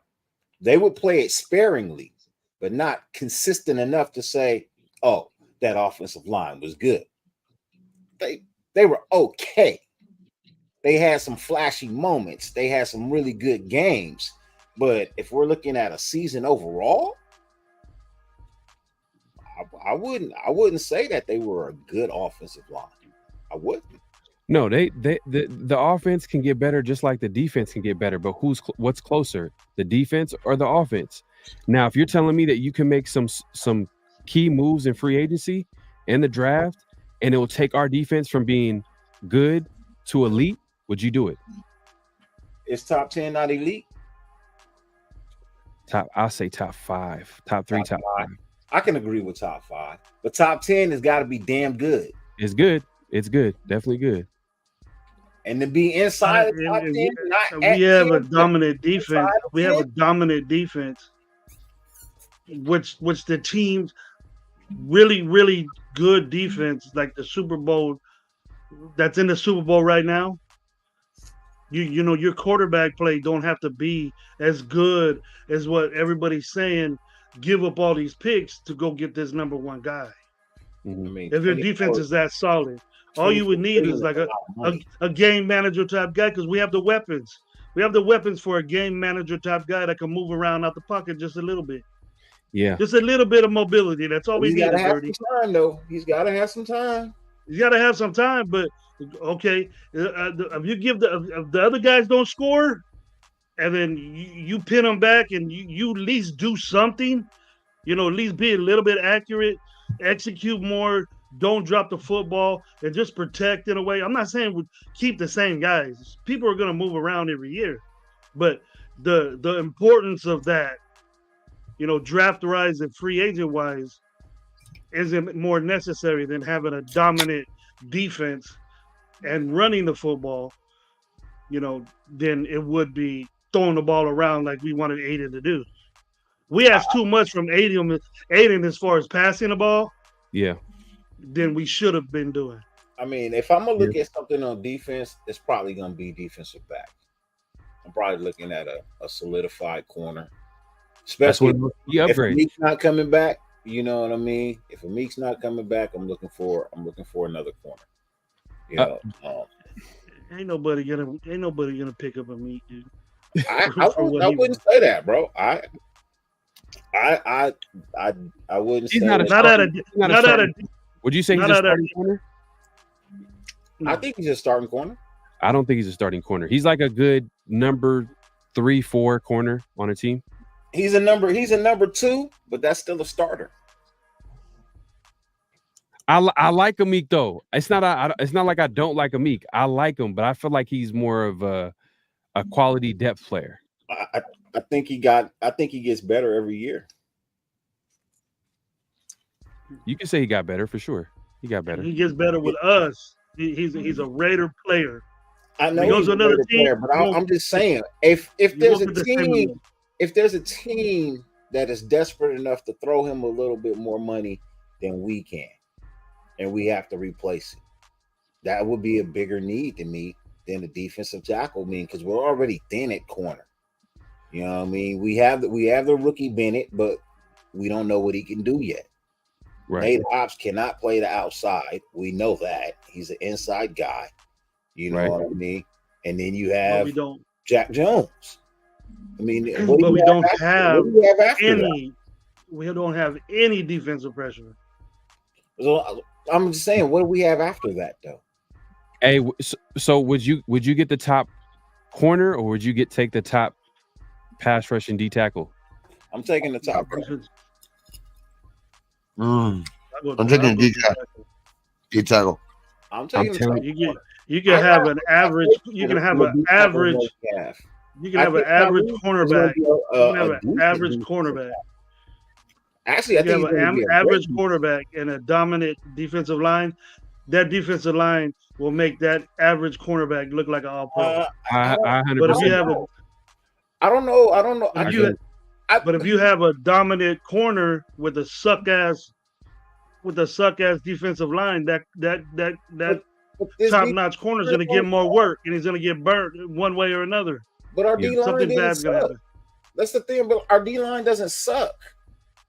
They may make it better than what it is out there, but they don't suck. You can't suck and be the 9th ranked defense overall at the end of the season. You can't. No, I don't think so. I don't think either way. They stepped up at the end of the season when AP. They concentrated on that. None of those guys are game-changing type defensive tackles. I think they were just allowed to play ball. Okay.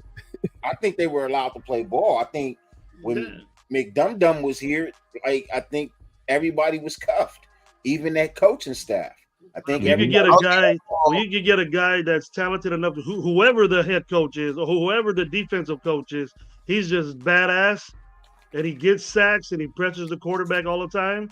You can have a Bilal Nichols there. You can have guys put Tyree Wilson there or whatever. I think that corner is going to look better when you have pressure on a quarterback. I think but if we you just don't, saw it, Gravy, where we had games where our defense was playing phenomenal and our offense couldn't do shit with a supposedly above average quarterback. No, but I think it depends on the caliber of the free agent that it is that this year. Like the top players this year happen to be defensive tackles. Like if it happened to be in a year where, like say like if you had a guy like Sauce Gardner as the top corner coming out and like at the same time as Chris Jones was a free agent, and you had those two guys coming, then it would be, I think, a closer decision. But I think the mere fact that the top corner this year is Jalen Johnson, or if you want to go the top corner that's going to get paid around the same money, because you know how it is, like next guy in line is going to get paid that top dollar. So do you want to go pay the top dollar? Do you want to go pay the top dollar for a Jalen Johnson at corner, or do you want to go pay the top dollar for all like a Chris Jones at defensive tackle or something like that? I think if it was if it was an even like matchup to where like this year had like a same type of class of free agents for corners as there was for defensive tackles, then maybe it would be more of an argument. But I think the there's just so many more defensive tackles that you might be able to get one of those guys, and the corner, the top corner might not, you know, you might have to pay him a lot of money, and it might not be at the same level as a, you know, a Sauce Gardner or somebody like that. You know what I mean? Give me the better. There was a guy like that. There was a guy like that would we could get. Then do it. Yeah, that's what I'm saying. That's what Then I'm do saying. it. Like, I'll take that. Give me the better player. Who, if the better player is at D tackle, I want the D tackle. If the better player is at corner, I want the corner, because I do see a need at corner, especially that number 1 spot. Because Jack Jones, what corner's better than Chris Jones? He probably could play that too. Shit. Exactly. That's what I'm saying. Chris Jones might be the best player available in free agency. And that's why I'm saying, like, if you could go out and get that guy, like, if that's what I'm saying, if you could go out and pay the same money, and you could go get out and it's free agent, you know, Sauce Gardner, then fuck yeah, go out again with Patrick Surtain. Like, even though I don't like the dude, but he's a good corner. So here's your top 5. Here's your top 5 corners in the draft this year.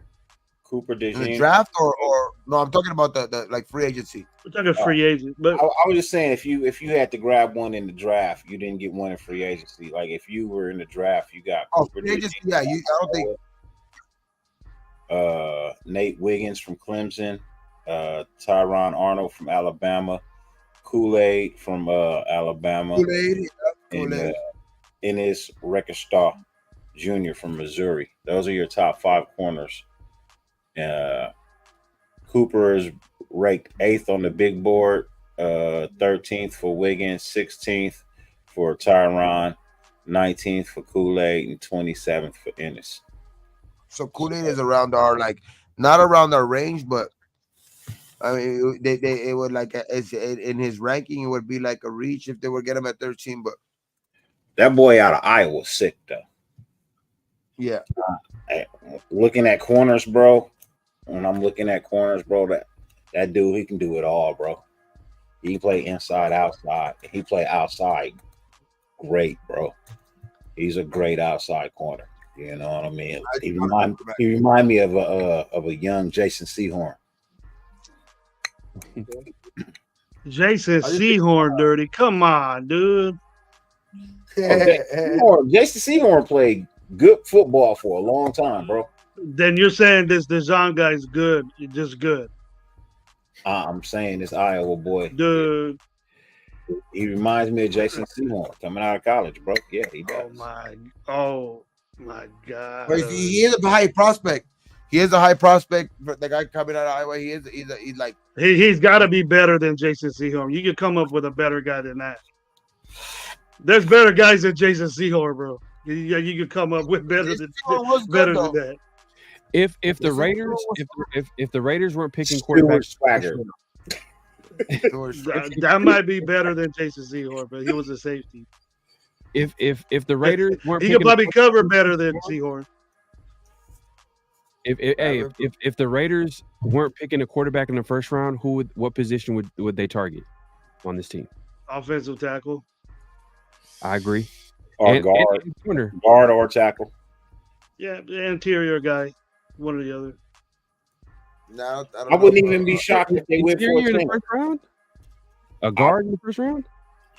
At the way that we were blocking last year, hell yeah. Shit. We can get a good one in third round. We can get a good one in third round. If you get Justin Fields, you need to draft the greatest right guard or right tackle of all times in ever history.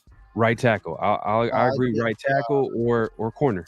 Yeah, if you get Justin Fields, you need to go get you a right tackle, like the greatest. Wait a minute. What about this? What about this 6'9", 380-pound monster we got on the side? I like the confidence that what's his name he showed in Mumford last year at the end of the year. Mumford's good. I like Mumford. I like Parham too. I think guards we could probably go like you don't really. I don't think unless he's like a really really really good guard like in college. I think those guys you could probably get second, third round. But like as far as left-handed, I think as far as the first round, like, but we still got Colton. No, you ready to give up on Colton? I'm saying Justin Fields is left-handed. What I mean is, but you don't think His Mumford blind can, side switches. His blind side switches, and that's why I say you got to go get the greatest right tackle That's to ever left. play. He's a left-handed. He's a left-handed quarterback. His I don't think blind he's gonna go out side and get switches. Fields. No. Well, we So came I up don't with know. the scenario, Dirty. I don't know if you heard I about feel this. you. I like Mumford, but No, do I have a do I feeling. think he could play the Let's blind shallow side barrel. We tackle? talking about that idea we came up with. I don't think Yeah. we're gonna get. I don't think we're gonna get Fields with like we kind of were talking about, because the whole Getsy thing, like him getting fired from Chicago, and like them talking, like them kind of actually going against each other, like at the beginning of the year, where Fields was talking about the offense, and then Getsy was talking about he changed the offense because he didn't want him to run as much, or no, he didn't want him to run as much. That he was holding on to the ball too much and running too much. So like that kind of like almost like, I don't know if it for sure crosses it out, but like kind of like if they're like kind of like a writing on the wall of like they're not too fond of each other. You know what I mean? So it's like to put it in, The article that I read gave. He's right-handed. We good. Fields Told him, right-handed. he told Justin Fields, you got to throw the ball a little bit, dude. You got to throw it, and then Fields told him in quotes, "Well, call the plays right, then I'll do that." So that started it right off the get go.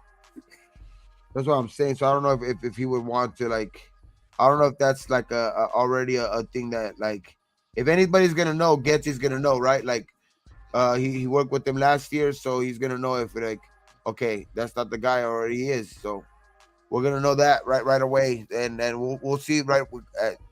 That starts next month, right? Free agency is already in March. So next month, Justin Fields right-handed. Only left-handed quarterback in the NFL.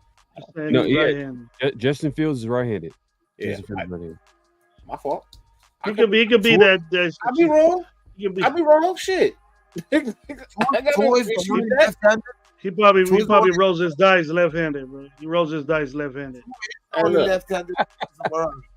I'll be wrong. I get shit mixed up. That's all right.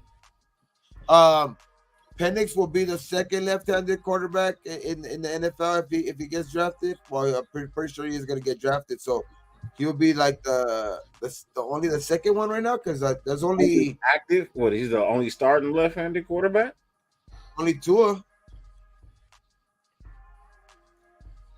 It's just Tua?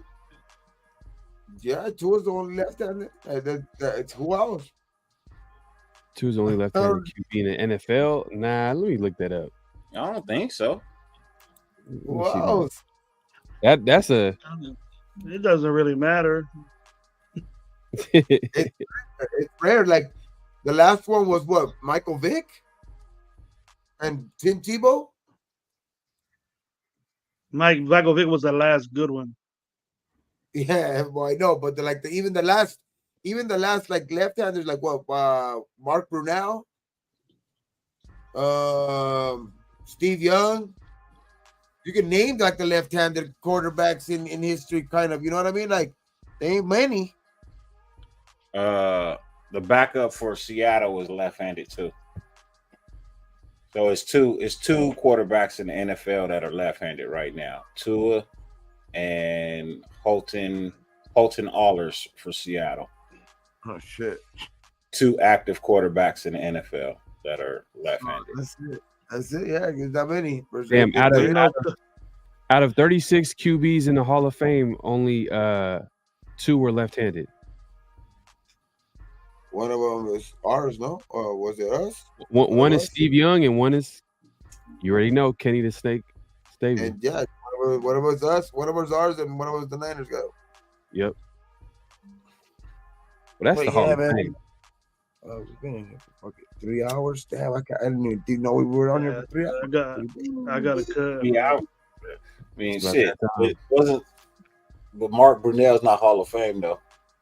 No, but he was left-handed. Him, Michael Vick. Not Hall of Fame. Michael Vick is Hall of Fame, no, ain't he? Shouldn't he be? He might not. He might not be this because he might not get voted in for a while because of the dog shit. You know what I mean? Because you know, even though like that, like they say that only the on-field shit matters, but like we all know that that's not true. So like, Hey, he was one of my favorite players in the NFL though, for sure. Yeah, they'll always hold that against them for sure. Which I love dogs, so like I understand. You know what I mean? I understand people who fucking, you know, take that shit too hard. But and all in all, like I mean, if they do for some players, they do say like when they do vote them in and they use the argument is like, oh well, because they have the numbers, like then let's have that across the board, right? Like let's have that shit. Those are the only other 2 football jerseys I own that are non-Raider jerseys. My Atlanta Falcons Vic and my Eagles Vic. Well, I was a big Vic fan. I wanted him to actually come to the Raiders. Greatest Madden player of all time right there is Michael Vick at QB. Who's the greatest football fucking player on like a video game of all time? Him or Bo Jackson on Tecmo Bowl? I mean, like, come on, that's a totally different game. You were Tecmo Bowl was cheap. That was a touchdown with Bo Jackson every time. Hey, but almost run back to the end zone. If you really knew how to like use Michael Vick, it was almost a touchdown every time you. Yeah, it was a touchdown. It was a touchdown. It was almost a touchdown every time with Michael Vick too, because he was so much faster than every other player on Madden. Man, and as a player too, like the things that he would do on the football field, it was like he was just playground football. Like he was just freestyling. Michael Vick changed the game of football. Man, and he had a crazy arm too. Crazy arm. Yeah. Like, do you remember that Eagles game when he came back? Monday Night Football against the Washington Redskins. Oh my God! Oh, no way was Christian Okoye better than Bo Jackson. That throw he had to Deshaun Jackson. Yeah, exactly. That's almost as worse as what Dirty said about his Seahorn shit. Bro, that's crazy. That's crazy. Better than Bo Jackson in Tecmo Bowl? No way, bro. No way. Anything. He wasn't good at it. He wasn't better than Bo Jackson at anything. In Tecmo Bowl, he was a good player to use in Tecmo Bowl because I don't know, like he was a high-rated player, but nobody was better than Bo. Steve Atwater would beg to differ. That's all you needed to do. Atwater ended his career. He woke that nigga up from the nightmare, bro. He woke that nigga up from his nightmare. You couldn't really tackle Bo in the middle, and then as soon as you took it to the outside, no other little Tecmo Bowl guy could catch him, so he was gone. Hey, is Steve Atwater in the Hall of Fame? I don't know. I don't think so. Yeah, he has to be. He has to be. Steve Atwater has to be, dog. Steve Atwater has to be in the Hall of Fame. Man, there's a lot of guys who should be in the Hall of Fame, but they're not. But that's neither here nor there. He was inducted in 2020. All right. Yeah, that's good. That fool was that dude could hit, dog. That dude was like, I hated him. Yeah, I loved him and I hated him. Fuck, you know what I mean? I loved him as a defensive back. I hated him as a fucking that's when safeties used to be safety. That was hella honest right there for sure. Bro. Who was the last type of safety like him? About Mahomes and Kelsey and the Chiefs? Like I hate Ed Reed. Ed Reed's the greatest safety for me. Greatest safety for me. Who was the last safety? Brian Atwater wasn't really. Brian Dawkins. Who was the last safety like the last safety like Atwater though was like I would say because like a guy that could hit because Atwater wasn't a big cover guy either though. Lynch. Yeah, what safety could play in today's game? Like Atwater was more like a Lynch. Atwater was getting abused in coverage. Lynch would get abused. That's what I'm saying. Atwater was more like a Lynch. I would say like a guy who could play in this sort of defense is a Ed Reed. Yeah, him and Brian Dawkins. Brian Dawkins for sure. You think Palomalu could play in today's NFL? Sean Taylor. Palomalu could. Palomalu could. Yeah, his instincts was crazy. Paloma's Yeah. instincts was Sean crazy. Taylor. He Sean wasn't- Taylor can play in this defense and in this day and age. Sean Taylor can play in any day and age. Sean Taylor could have played in the 70s Rod and Woodson 80s, can play bro. corner, and then You can could- tell he was Rod gonna be an Woodson all-time play great player. corner in Charles this, Woodson. Charles Woodson. I don't can play think- in this. If it was up to me, dude, I don't yeah. think Lynch belongs was in a the Hall of corner. Fame. He was a Yeah. corner. Let- and let- safety. I don't Rod- think Yeah, but Lynch he belongs in the can Hall of play, Fame. play either one. He'll lock you up either one. He want him to line up at safety. He want him to line up at corner. Which one? All pro at either one. I'll put Which Rod one you Woodson in want? there too. Rod Woodson. Ronnie there. Lott could play. Ronnie Lott could play today. Ooh. Ronnie Lott could play Yeah. today. Because Maybe. but what was like the biggest part of Ronnie Lott's game though was he was a hitter. He And can in hit you. today's NFL, you can't hit the way you used But to back in the day. He was always in position to hit because he could cover. Because you had to go through the middle. You had to go through the middle to do a crossing. You can be out the NFL. They made it so easy for the receivers to do it now. There was one dude. He had a great couple of years, but he had his shoulders were bad, dog, for the Colts. Dude played for the Colts. Oh, Bob Sanders. Bob Sanders, dog. Like he was good. He was nice. Eric Berry too. Eric Berry was a nice safety too. With the Chiefs, yeah. I hated him too. I hated him too. I hated him He too. got- like he was fucking Low good. key, I was a Well, little you happy. guys are when he forgetting. You hit guys the are career a forgetting little the early. I was a honey little happy. badger. You're forgetting the honey badger, and you're forgetting Abrams. Man, come on, dude. Yeah, but Are you Honey serious? Badger wasn't. I don't think The hardest hit Abrams did was hitting that damn TV stand he got. He got busted his head on that. We got injury reserve for that.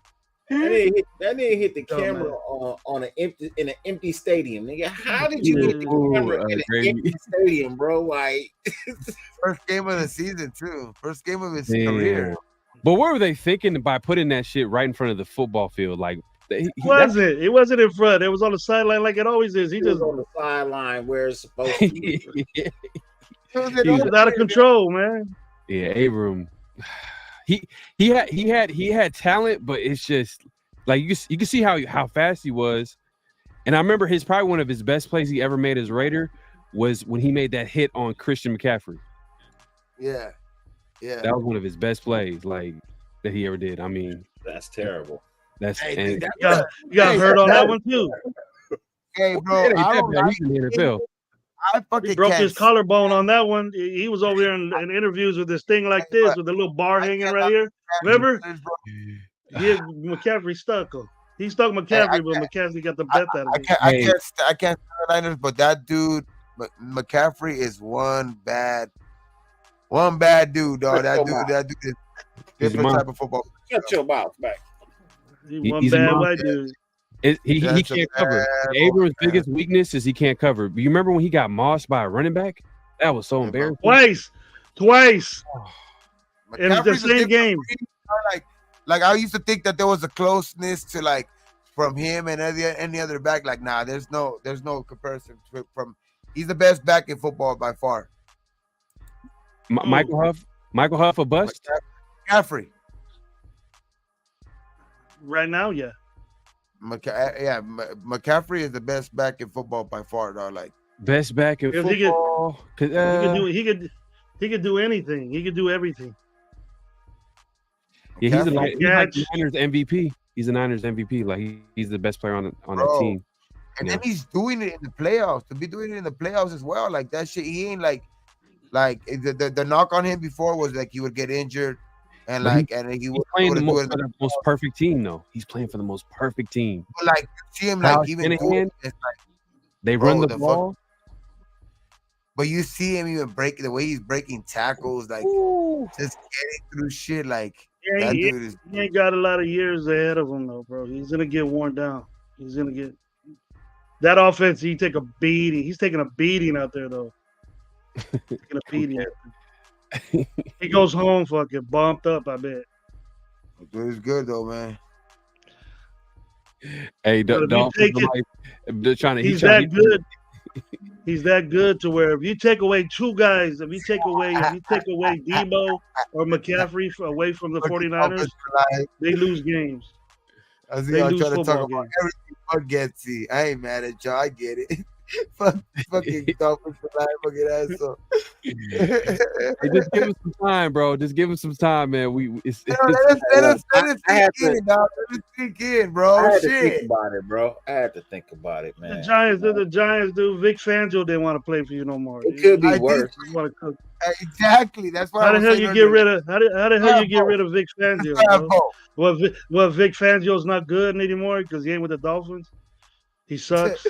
No, but I mean, we could have still Bo. We could be worse. We can still have Bo hard degree and like still running the same shit. So like, Getsy does have some fucking experience as the actual offensive coordinator. So we'll see what he has. Like when we do have Cook, better weapons. Cook Kimley, Getty, Vic Fangio, same thing. Yeah, I missed that drop, Loco Sick. I missed that drop, bro. And yeah, my size sell out quick, bro. I get mad at that shit, bro. If I don't order in the first 10 minutes, I ain't getting them. My size sell out quick. Oh no, every fucking like on that sneaker app, they do that shit on purpose, dog. Like they do that shit for like that's bullshit. Man. Even straight through Nike, when you go through sneakers, bro, like a size 12, it's like going to the store, bro. It is hard to find a 12. The sneakers app is through the Nike, but it's through like it's for like all the drops, the Jordan drops and shit. And like on that app, it's like, bro, it's hit or miss. It's literally like random. It's not like if you're first in line or anything. Like it's random. It picks you at random. See who fucking gets it. Like just bullshit, dog. Like I don't even try that shit no more. I had to get up at 6:30 to get the Jordan 11 Gratitudes. I don't even try that shit no more. Because you try and you never even get in, or the site crashes and all that I bullshit. Bought two pair. I had to get up at 6:30 in the morning to get them. But the resales are crazy too. I don't resell my shoes. I wear them. I'm a sneakerhead. I wear my shit. Yeah, I don't put my shit in the closet just to collect fucking dust and take pictures of them and show people I got them. No, I put them on my feet and you see them. Hey, look, it's like buying a car and putting it in the garage and just paying the note on it every month. But you know, fucking drive the car. What's the purpose? Some people collect. Some people collect shoes. But I feel you though. I feel you, Greg. It don't make no sense. Price tag on shoes, bro. Like I said, it's like putting a car in the garage and never driving it. I don't like it. I don't like it. Like, I don't like it at all. The resale sometimes is like fuck, man. They make it so hard for everybody else to get shoes, so it's like it kind of pisses me off. But I mean, to each their own. They're making money. Fuck it, you know what I mean? Man, I go to the Nike outlet, bro. I wait and I go to the Nike outlet for all the shit that everybody else didn't want. I get, bro, and I buy it for damn near nothing. You know, like I said, I got them Jordan reverse breads for fucking $24. Jordan ones. You could resell it for more.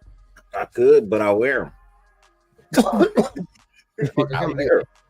Two o'clock in the morning, we start fucking like sending people in the chat.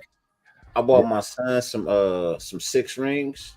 I bought one of my sons some 6 rings, size 12 when he was wearing them, but he didn't wear them often. He a sneakerhead too. He collect. They sit on the shit. You know what I mean? But he outgrew them. He ended up being a 13. He couldn't fit them, bro. He wore them like maybe once. Problem, my dude, what's good with you? He wore them once, bro. And he outgrew them, and I was like, yeah, let me get them off the shelf, bro. Go ahead. Slide them to pops, bro, because yeah, that's a lot of money right there to just be sitting, bro. Give me them. I'm gonna wear those right there.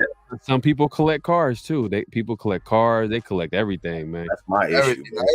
My wife's everybody collect that. I collect cars for some reason. I collect cars. I got too many cars. I got a fucking Broken Hollow. Hugh's gonna be the offensive assistant. It's official. I think it's gonna. I know. I could. Hey, if that's the case, bro, that makes me feel better. Marvin Lewis is gonna be the assistant head coach. Yeah, it makes me feel better. I feel better about the offense. We'll see. Yeah. We'll The only thing is, it has been a while since we've seen Q at OC in the NFL. Yeah, but we have Getsy at least. I mean, they might level each other out. Hey, look, I like the way the staff is shaping up, though. I mean, you know what I mean? If you look at it, let me pull it up real quick. I like the new additions to the staff. Patrick Graham coming back is huge. Yeah, that's the biggest part. I think that's the biggest thing. Fuck it, fucking. Yeah, man, but it's getting close about that time. For real. We'll pull out that right now, and then we'll see right now. We'll pull up that fucking the staff, and then we'll fucking call it fucking night. Yeah, for sure. But yeah, I mean, Raiders. I like some of the guys. They got Deshaun. I think we talked about it earlier. We said Deshaun Foster, at running back coach. Ricky Manning Jr. backs coach. Yeah, which I like when he was a fucking And I think a lot of the guys from last year are coming back too. We kept Edgar Bennett as our wide receivers coach. Yeah, is it official? They officially announced he's coming back, or I think that that's the guy that's kind of has like ties too with Getsy as well, right? And with Getsy in Green Bay. I think Getsy was a wide receiver coach for Devontae Adams in Green Bay, and I think what's his name coached him too, Edgar Bennett as well.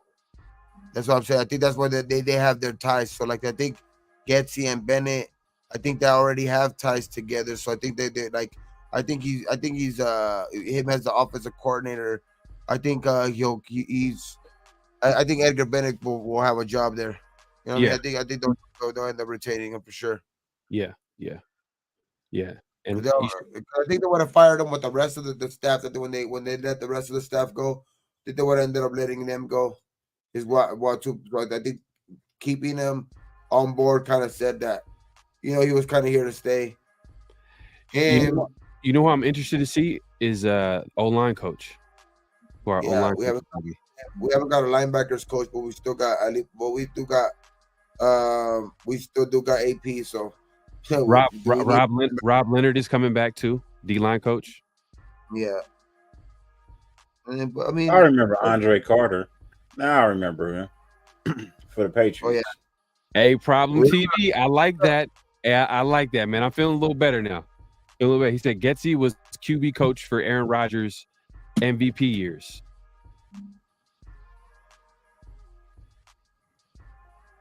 Oh shit. Like I said, it's 50-50 with me, man. You have to show improve with me. I don't see anything that jumps off the page that tells me rah rah shish boom bah. But at the same time,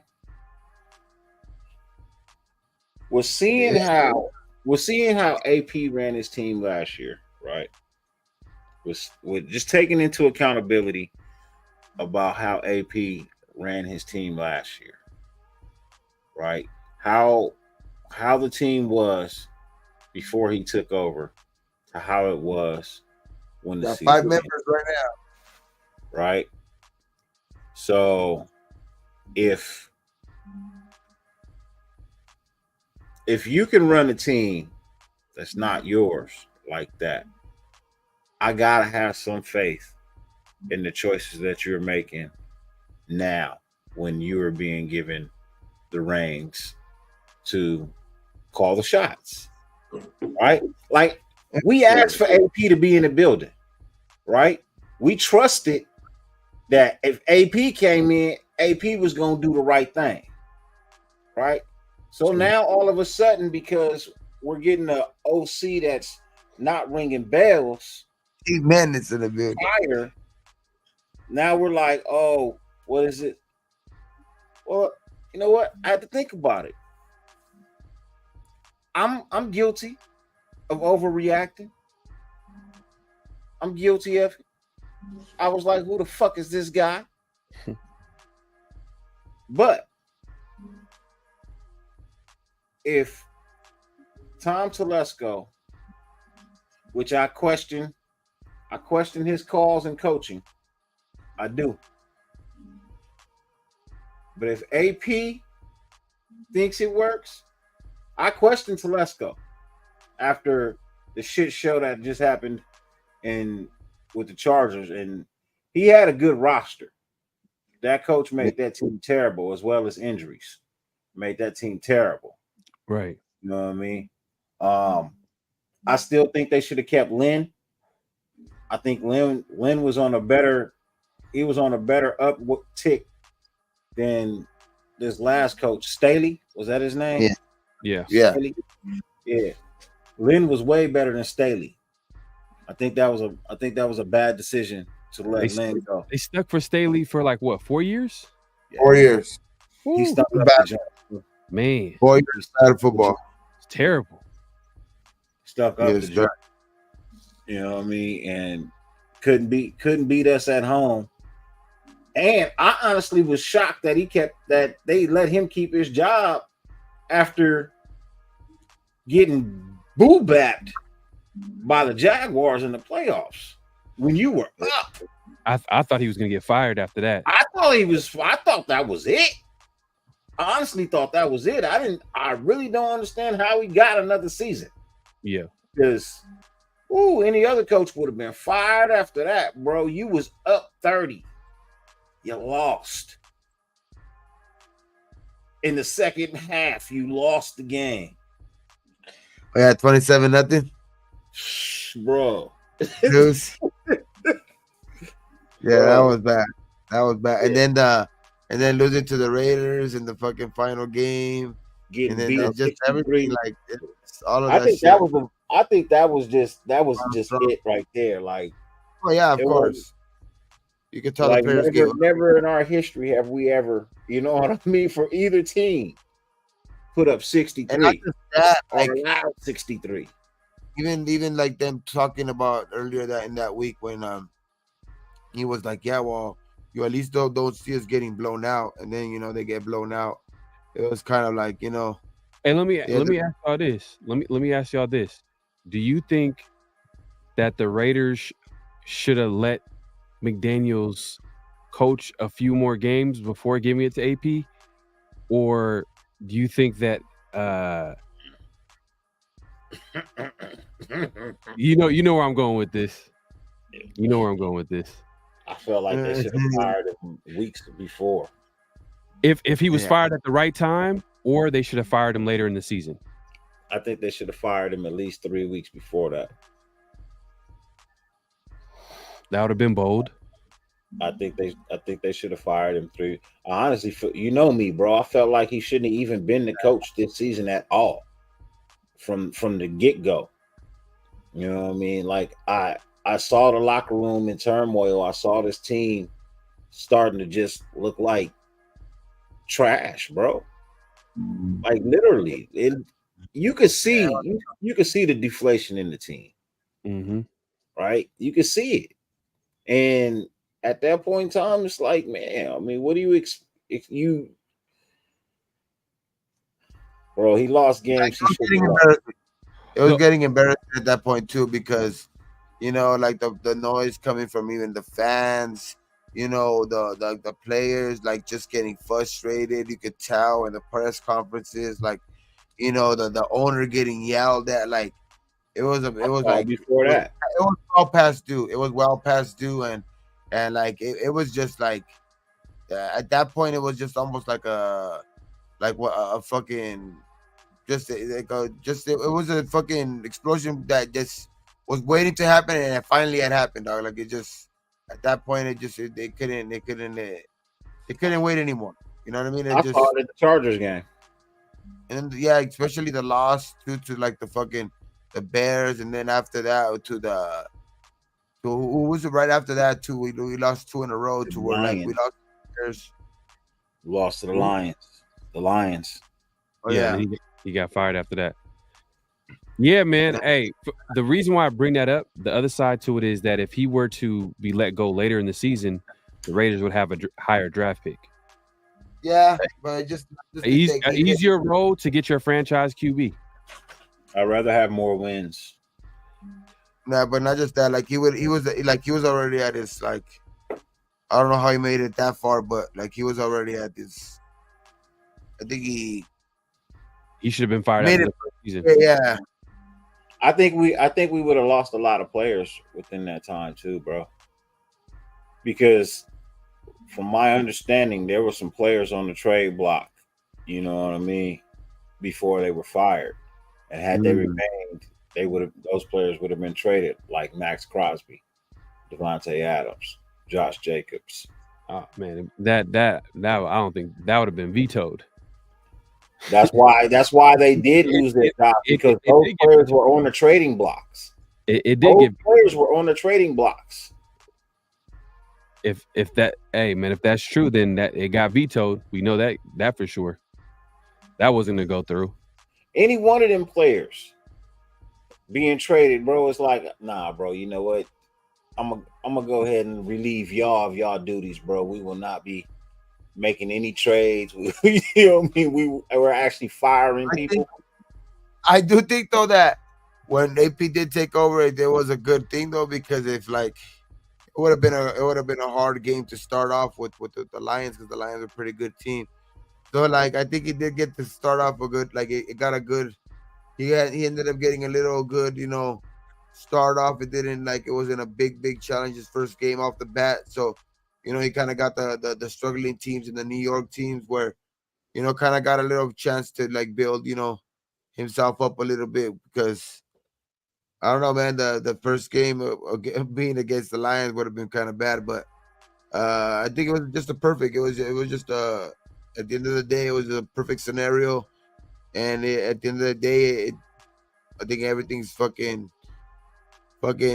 turns out the way it does, dog, for a reason. And I just think that's gonna end up being. We're gonna end up getting our guy, man. But fuck, man, that shit. So 3.5 hours already. I'm fucking beat, man. I'm fucking done. Yeah, I've been up. Yeah, I'm fucking out. Fucking. It was a good show, though. Man, yeah, thank you guys for fucking showing up, man. Fucking fucking it's fucking now. What about 2 o'clock in the morning and shit? So yeah, man. Thanks you guys for showing up, man. And fucking smoke hours and shit like that. 3.5 hours. But we're gonna be on. I appreciate it. Yeah, we're gonna be on tomorrow again. On RaiderNationLive though. I think it's a Sunday night show. Yeah, we'll be on again. It's almost it'll probably be on that channel. But yeah, man. Thank you guys. I think we'll be on I think it's like at 8. Yeah, we'll be on at 8. But for sure, man. Yeah, man. Again, thanks for everybody too in the chat. Toes, you know what I mean? Yeah, So you're good. Thanks for everybody in the chat too. Fucking D Menace, man. He fucking gifted out 5 memberships today, man. So fucking everybody who got one of those memberships. So fucking hey, shout out to you guys, man. Fucking D Menace. Thanks for that shit, man. Salute D Menace. Yeah, man, gave out 5 memberships. That's cool as fuck, man. And yeah, man, everybody on your way out, hit the like button. You know what I mean? And in the comments, man, just drop a comment. See, anything you guys might want to fucking see on the show or whatever like that. Or anything that you guys think that might make the show better or whatever. Just leave a comment in the comment section. After the show. Not just the live chat is cool and all of that shit. Much appreciated. But yeah, just leave a comment, man. And yeah, hit the like button on the way out, man. And on that note, man, shit, yeah, man, fucking again, man. Dirty, you going live? You guys going live tomorrow or anything like that? I'll be live tomorrow night. You guys are going at 8? Yeah, we'll be done by then. We go usually like an hour and a half. Fucking those. Yeah, so now we don't go. Have to. I'll be tomorrow night. We'll probably be like literally done right after. So we'll fucking should people over there. You know what I mean? And Pharaoh, you have anything going on? Fucking any shows going on? Yeah, so I'm gonna be going live on Monday at 8. Yeah. Go check out Pharaoh NFL, PHAROAH NFL. Yeah, come through, y'all. It's gonna be a good conversation. Salute to everybody in the chat. Man, great show. I know Raider Nation right now is like, man, Lou Getsy, what's going on with the Raiders? But we know what we going. Hey, you're gonna watch a game. Don't try to act like you ain't gonna watch the game, the draft. You know what I mean? Free agency's coming around the corner. Y'all about to be paying attention. Stop acting like y'all not gonna pay attention. You just gotta wait and see what they do. Exactly. Fucking all lies. Look at this guy. Fucking guy. He with the jokes. Tell me what the jokes. All this life needed was this guy. Wow. Man. Wow. But hey, man, fucking for sure, man. Hey, fucking, we're gonna keep this shit going, man. We're gonna keep this off season fucking rolling, man. We're gonna keep dropping the content, man, to make this off season go by quick as possible, man. So, yeah, man. Hopefully, guys, we keep the subscribers hit up, those man. thumbs, man. Hit those thumbs. Make sure to hit the like button. And let me ask, hey, for a comment. Let me ask y'all. Make sure immediately after the live, man, answer this question. Do you agree with the Getsy move? Do you agree with the Getsy move? And let us know your thoughts in the comments. Do you agree with the move? Do you feel like we should have went with another offensive coordinator? What quarterback can we get with a Luke Getsy? Let us know, man. Hey, I know I'll be reading the comments. I know I read the comment. I read all the comments, and I reply. And my guy Gabe does the same thing. So I may not reply. I like because I like the comments I like, but I see every comment that comes in. Facts. Oh yeah, I'll try. Yeah, I'll be interactive with that shit too. I'll be coming on that. So yeah, leave a comment for sure. Leave a comment for sure. And on that note, yeah, man, we out, man, for sure, man. Stay up and have a great rest of the Sunday. You know, enjoy your guys' Sunday, and yeah, for sure. Peace out, man. Peace. Yeah, Raiders, baby, Raiders.